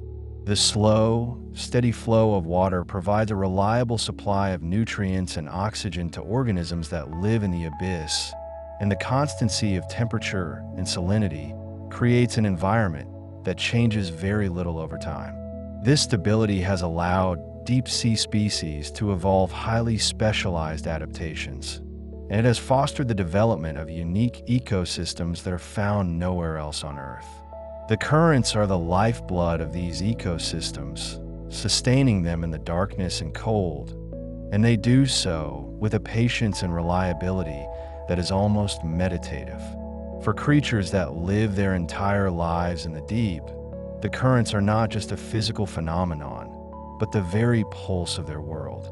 Deep currents also interact with the Earth's rotation in ways that create subtle but important effects. The Coriolis effect, which we have touched upon before, causes moving water to be deflected to the right in the northern hemisphere and to the left in the southern hemisphere. But the strength of this deflection varies with latitude, being strongest at the poles and weakest at the equator. This variation influences the structure of deep currents, causing them to follow curved paths and to form eddies and gyres. In the deep ocean, where friction is minimal and the flow is slow, the Coriolis effect can dominate the dynamics, creating patterns of circulation that are remarkably persistent and predictable.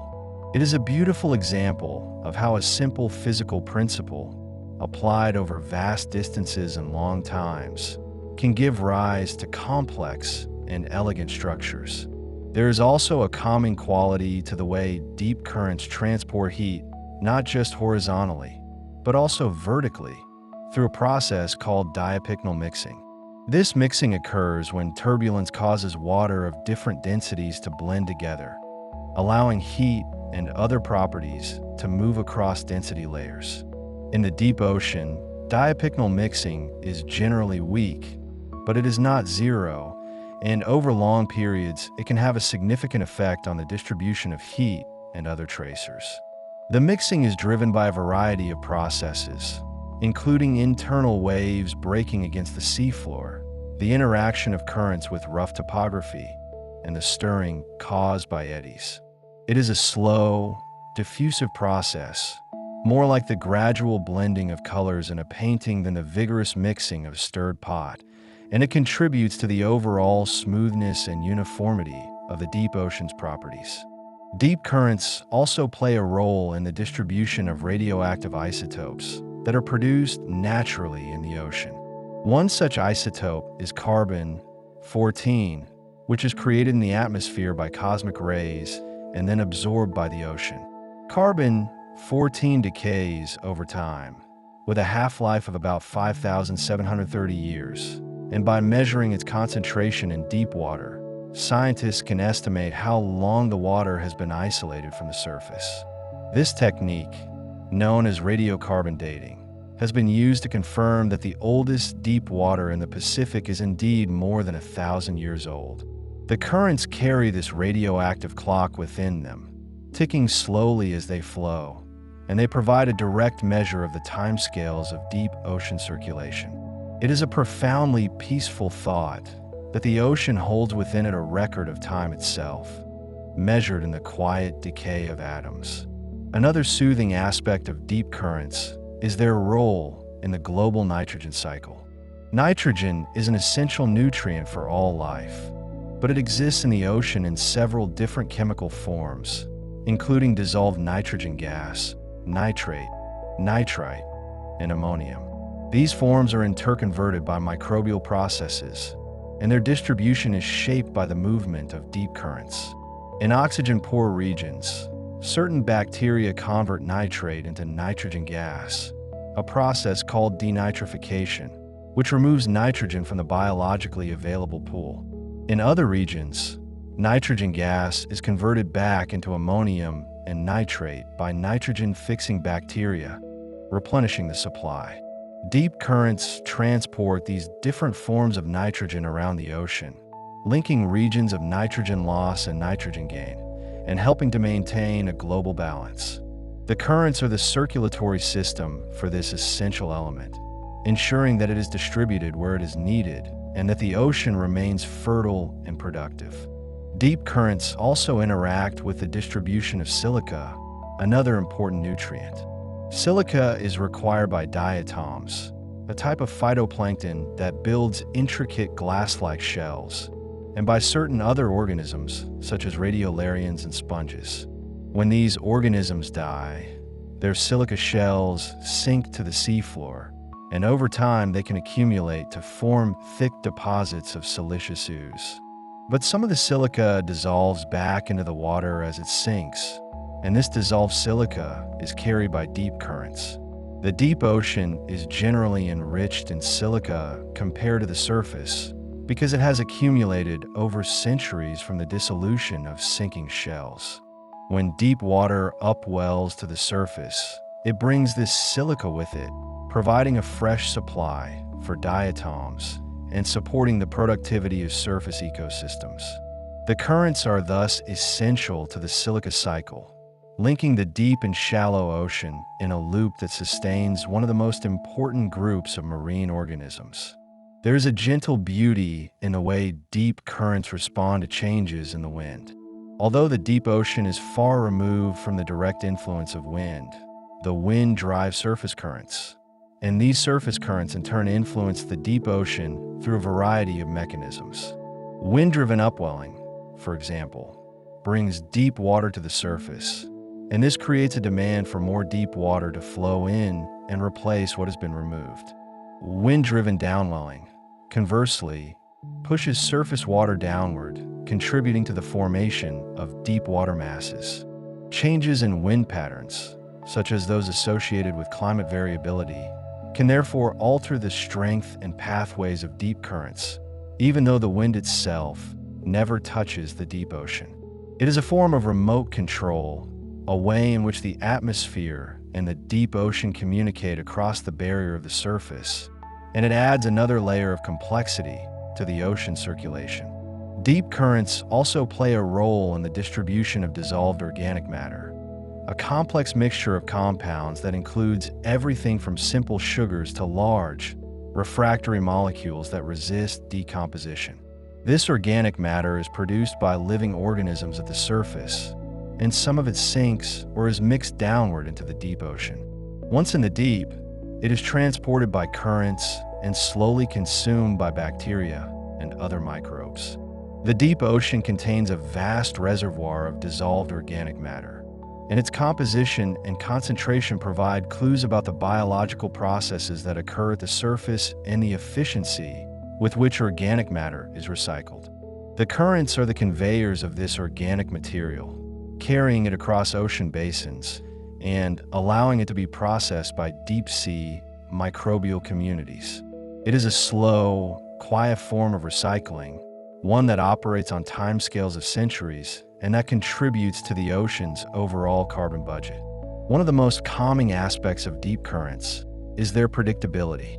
Unlike surface currents, which can change rapidly in response to storms and shifting winds, deep currents are remarkably stable.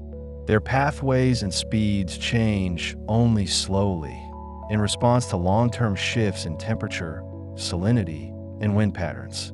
This predictability makes them easier to study and to model, and it gives scientists confidence in their ability to project how the deep ocean will respond to future changes in climate. The currents are a source of constancy in a changing world, a reminder that not everything is subject to rapid fluctuation, and that some aspects of the Earth's system operate on timescales that transcend the hurry and noise of daily life.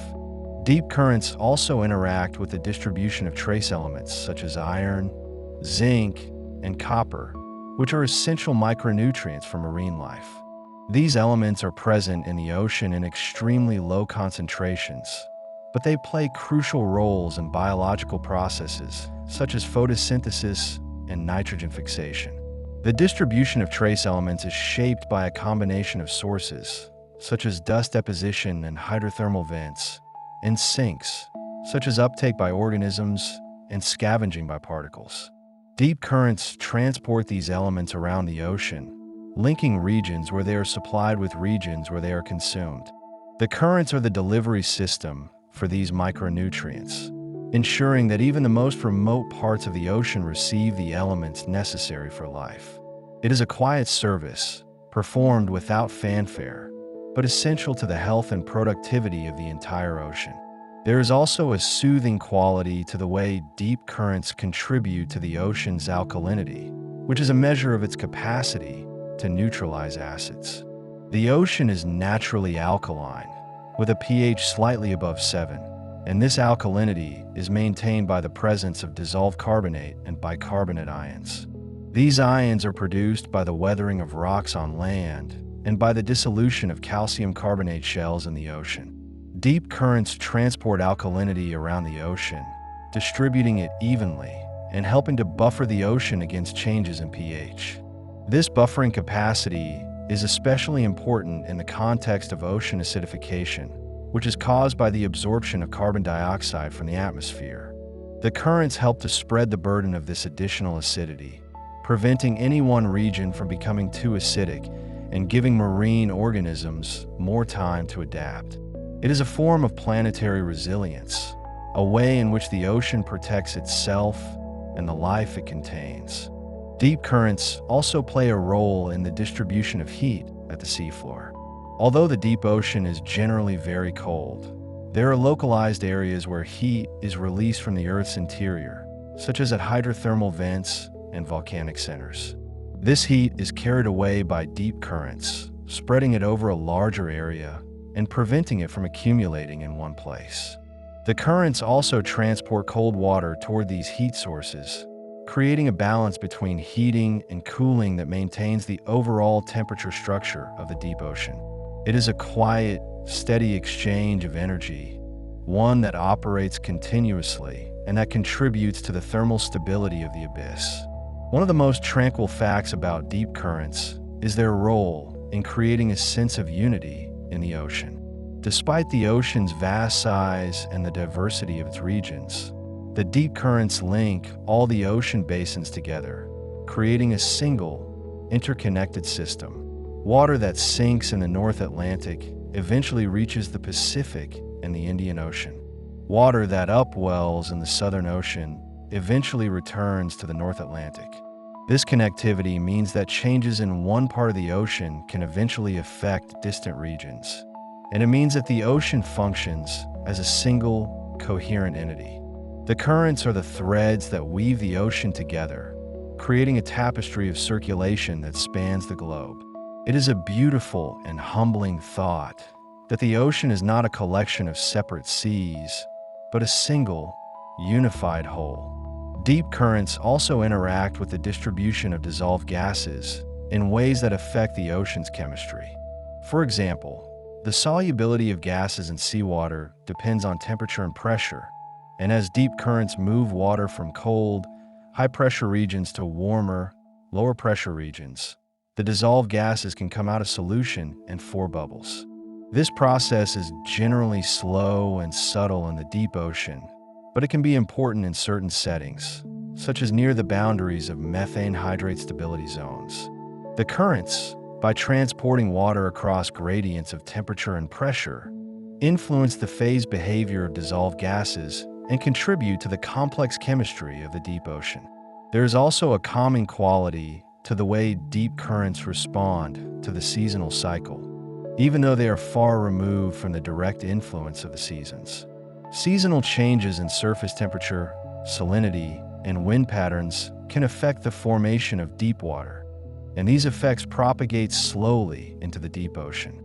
For example, winter cooling in the North Atlantic leads to the formation of deep water, and this deep water carries with it the signal of winter conditions. As the seasons change and the surface warms, the formation of deep water slows or stops, and the deep ocean retains the memory of winter for months or even years. The currents are thus a link between the fleeting seasons at the surface and the timeless depths below, carrying the rhythms of the surface world into the abyss. Deep currents also play a role in the distribution of sound in the ocean. We have already touched upon the SOFAR channel, but it is worth noting that the movement of water itself can affect the propagation of sound.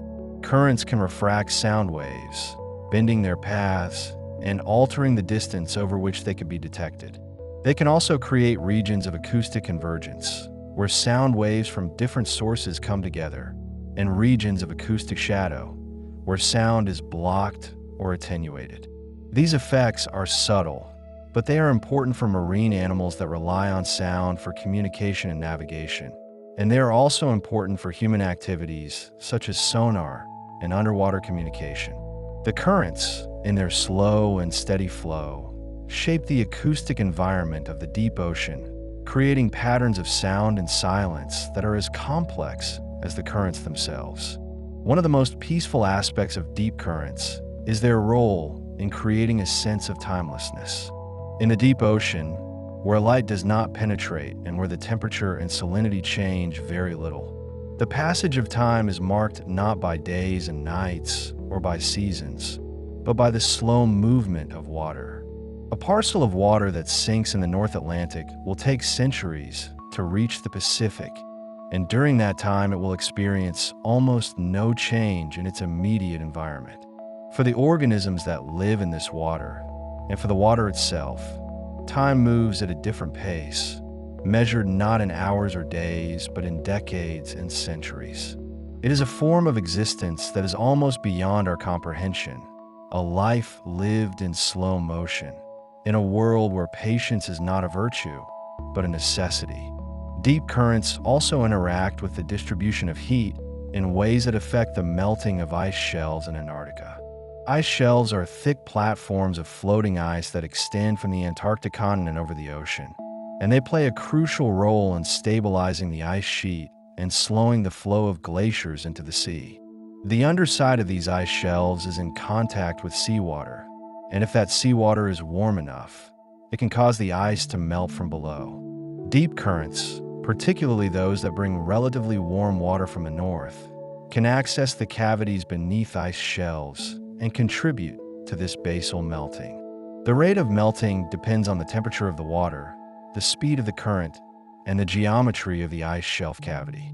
It is a slow, hidden process, one that is difficult to observe directly, but it has important implications for sea level rise and for the stability of the Antarctic ice sheet. The currents, in their quiet way, are shaping the future of the planet's ice. There is also a soothing quality to the way deep currents contribute to the ocean's overall energy budget. The ocean is constantly receiving energy from the sun, from the wind, and from the tides, and it is constantly losing energy through radiation, evaporation, and friction. Deep currents are part of the mechanism by which this energy is redistributed and dissipated. They transport heat from warm regions to cold regions. They generate turbulence through their interaction with the seafloor, and they contribute to the mixing that allows heat to be transferred vertically. The currents are thus part of the ocean's energy metabolism, a slow, steady process that keeps the ocean in a state of dynamic equilibrium. It is a form of planetary housekeeping, invisible and unheralded, but essential to the functioning of the Earth system. Deep currents also play a role in the distribution of larvae and other small organisms that drift with the flow. Many deep-sea species have a planktonic larval stage, during which the young organisms float in the water column and are carried by currents. This dispersal is crucial for the survival and genetic diversity of these species, as it allows them to colonize new habitats and to maintain connections between distant populations. The currents are the highways along which these larvae travel, and the pathways of the currents determine the connectivity of deep-sea ecosystems. It is a slow, patient form of dispersal, one that can take years or even decades, but it is effective in maintaining the biodiversity and resilience of the deep ocean. One of the most calming facts about deep currents is their role in creating a sense of continuity between the past and the present. The water that flows through the deep ocean today has been on a journey that began decades or centuries ago, and it carries with it the memory of past conditions. By studying this water, scientists can learn about the ocean's history, about how it has changed over time, and about how it is likely to change in the future. The currents are thus a bridge between past, present, and future, a flowing archive that connects different eras of Earth's history. It is a reminder that the ocean is not static, but dynamic, and that it is constantly evolving in response to the forces that shape our planet. Deep currents also interact with the distribution of microplastics in ways that are still being understood. Microplastics are tiny fragments of plastic that result from the breakdown of larger plastic debris, and they are now found throughout the ocean, including in the deepest trenches. Some of these microplastics sink to the seafloor, but others remain suspended in the water column and are transported by currents. The deep ocean may be acting as a long-term sink for microplastics, accumulating them over time and concentrating them in certain regions. The currents determine where these plastics go and how long they remain in the water before settling out. It is a sobering reminder of the human impact on even the most remote parts of the ocean, but it is also a testament to the power of deep currents to transport materials across vast distances. There is also a gentle beauty in the way deep currents respond to the gravitational pull of the moon and the sun, which drive the tides. Although tidal currents are most familiar at the surface and in coastal regions, they also affect the deep ocean. Tidal forces can generate internal waves, which propagate along density boundaries and can break against the seafloor, creating turbulence and mixing. Tidal currents can also interact with the flow of deep water, modulating its speed and direction on a regular cycle. These tidal effects are subtle in the deep ocean, but they are measurable, and they contribute to the overall dynamics of deep circulation.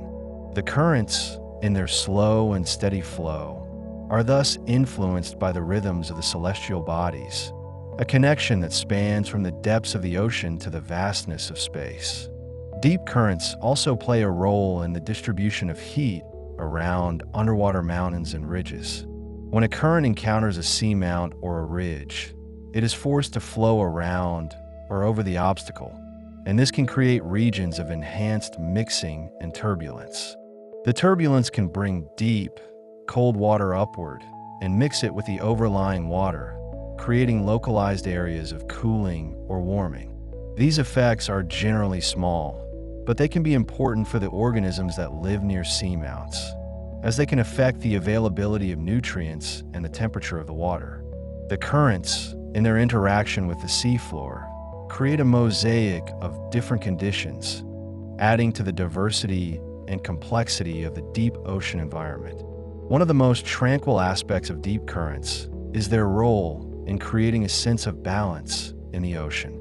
The ocean is a system of checks and balances where different processes act in opposition to one another, creating a stable equilibrium.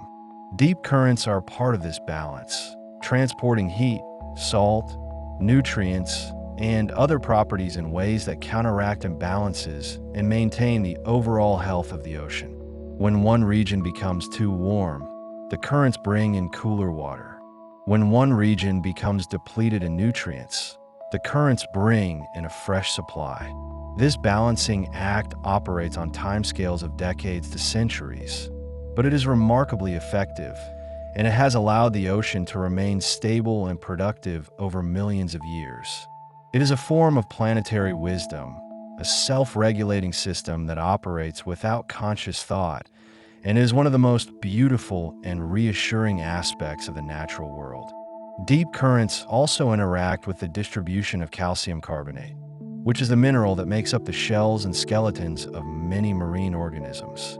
Calcium carbonate is more soluble in cold, high-pressure, carbon dioxide-rich water, and the deep ocean is such an environment.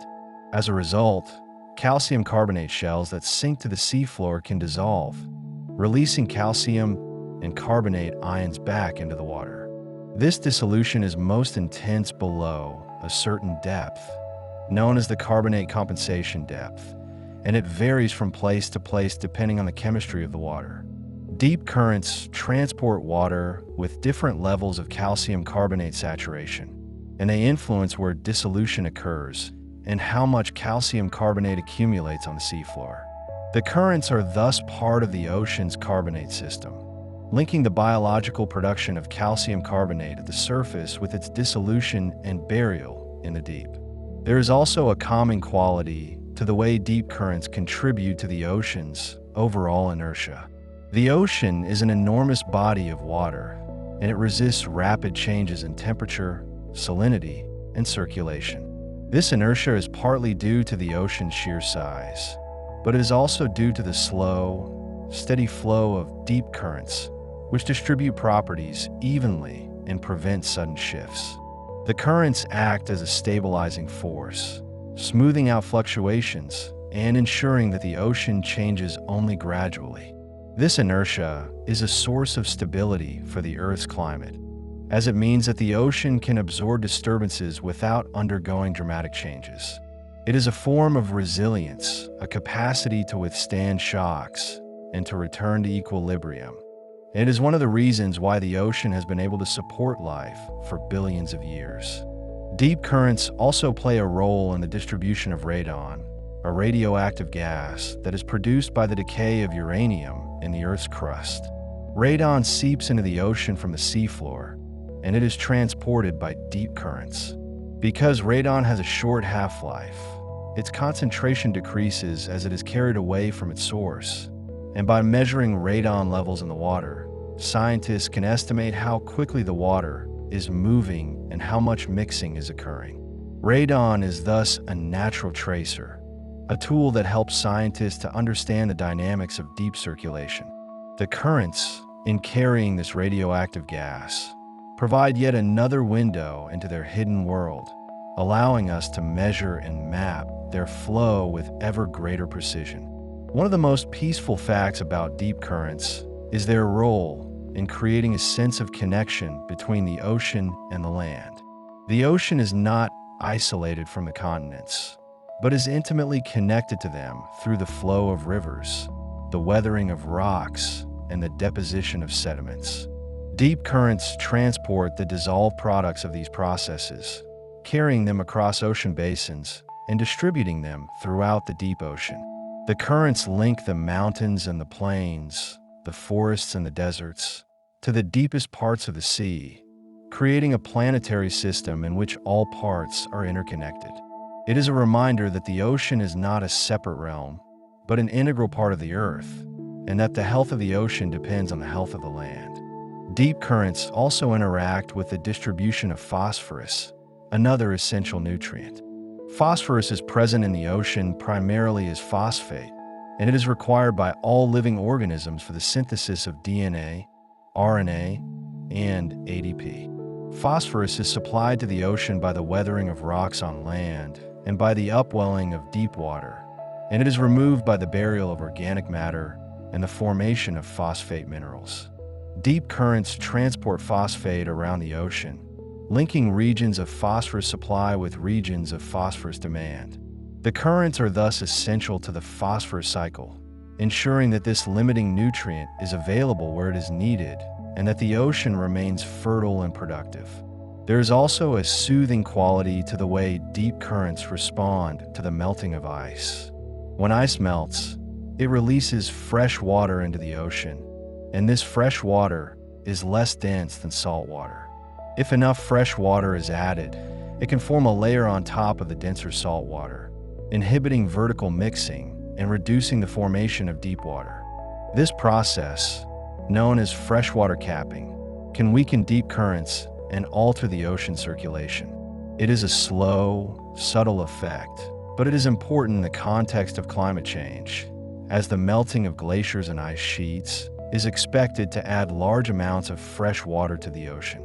The currents, in their response to this freshening, will adjust and find new equilibria, and their adjustment will have consequences for the ocean's heat transport, nutrient distribution, and carbon storage.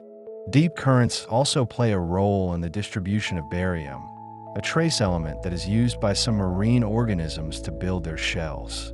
Barium is supplied to the ocean by rivers and by the dissolution of minerals on the seafloor, and it is removed by biological uptake and by the formation of barite, a barium sulfate mineral.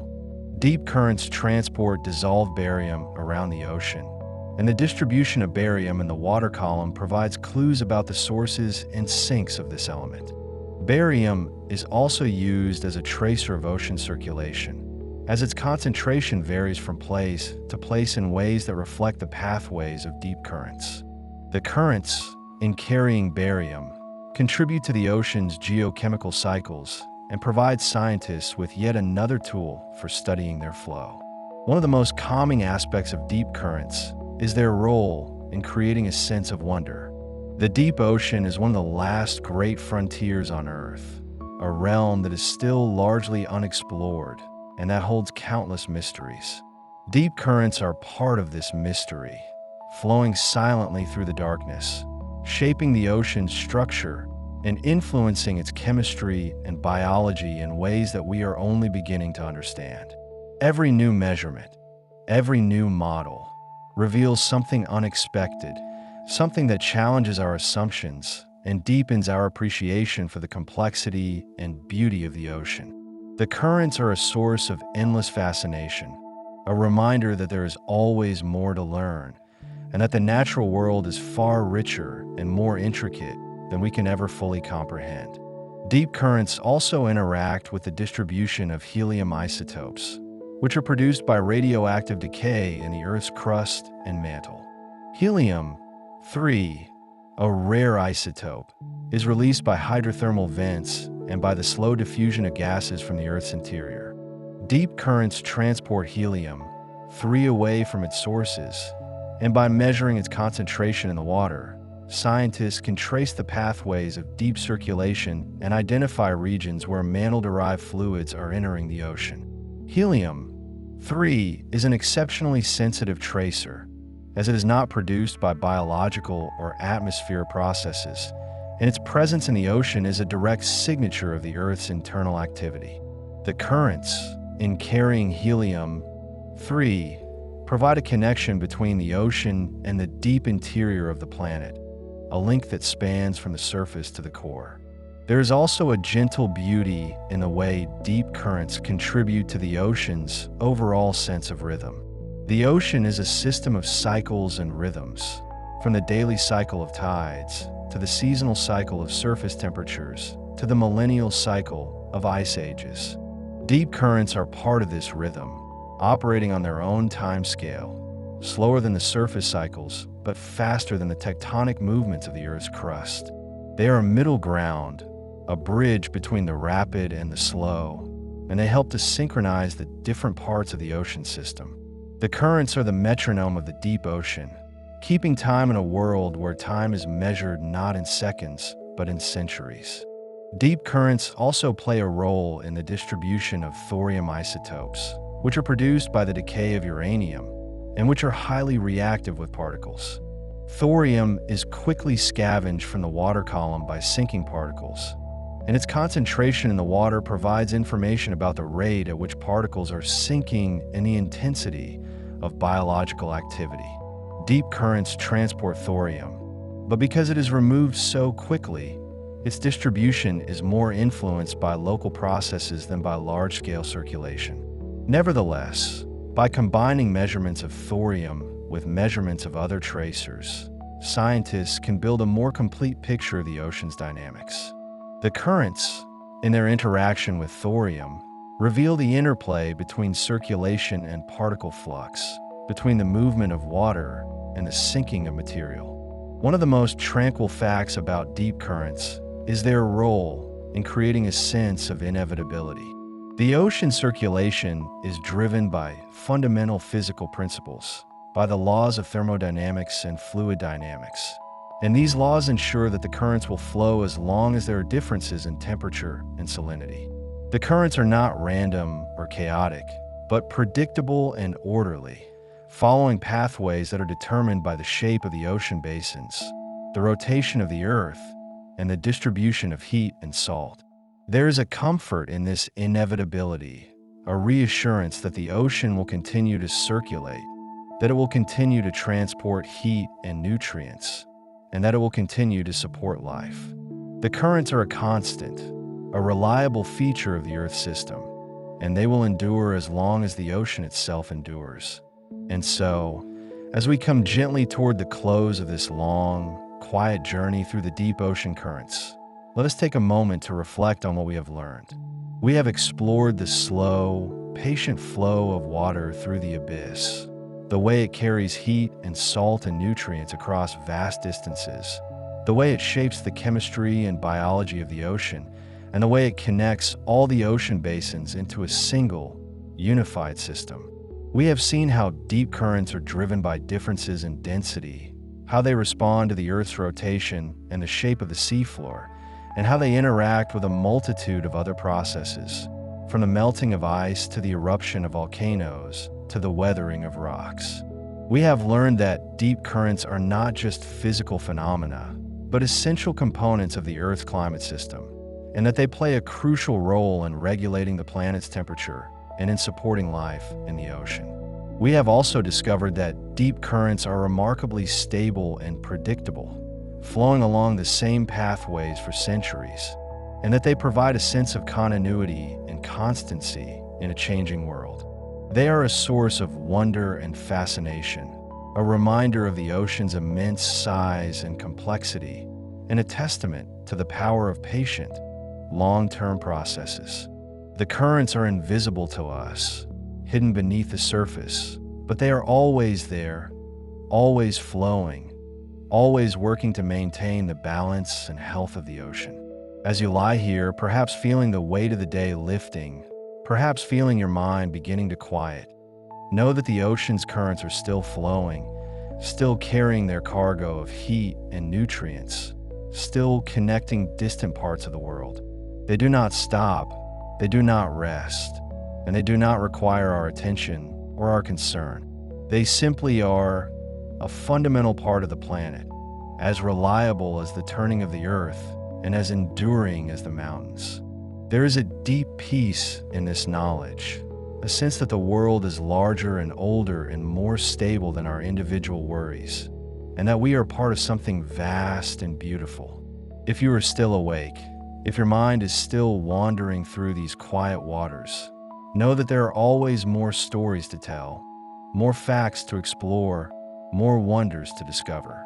The ocean is inexhaustible, and the currents are just one small part of its richness. But for now, let yourself rest. Let the image of the slow, steady flow of deep water carry you into sleep.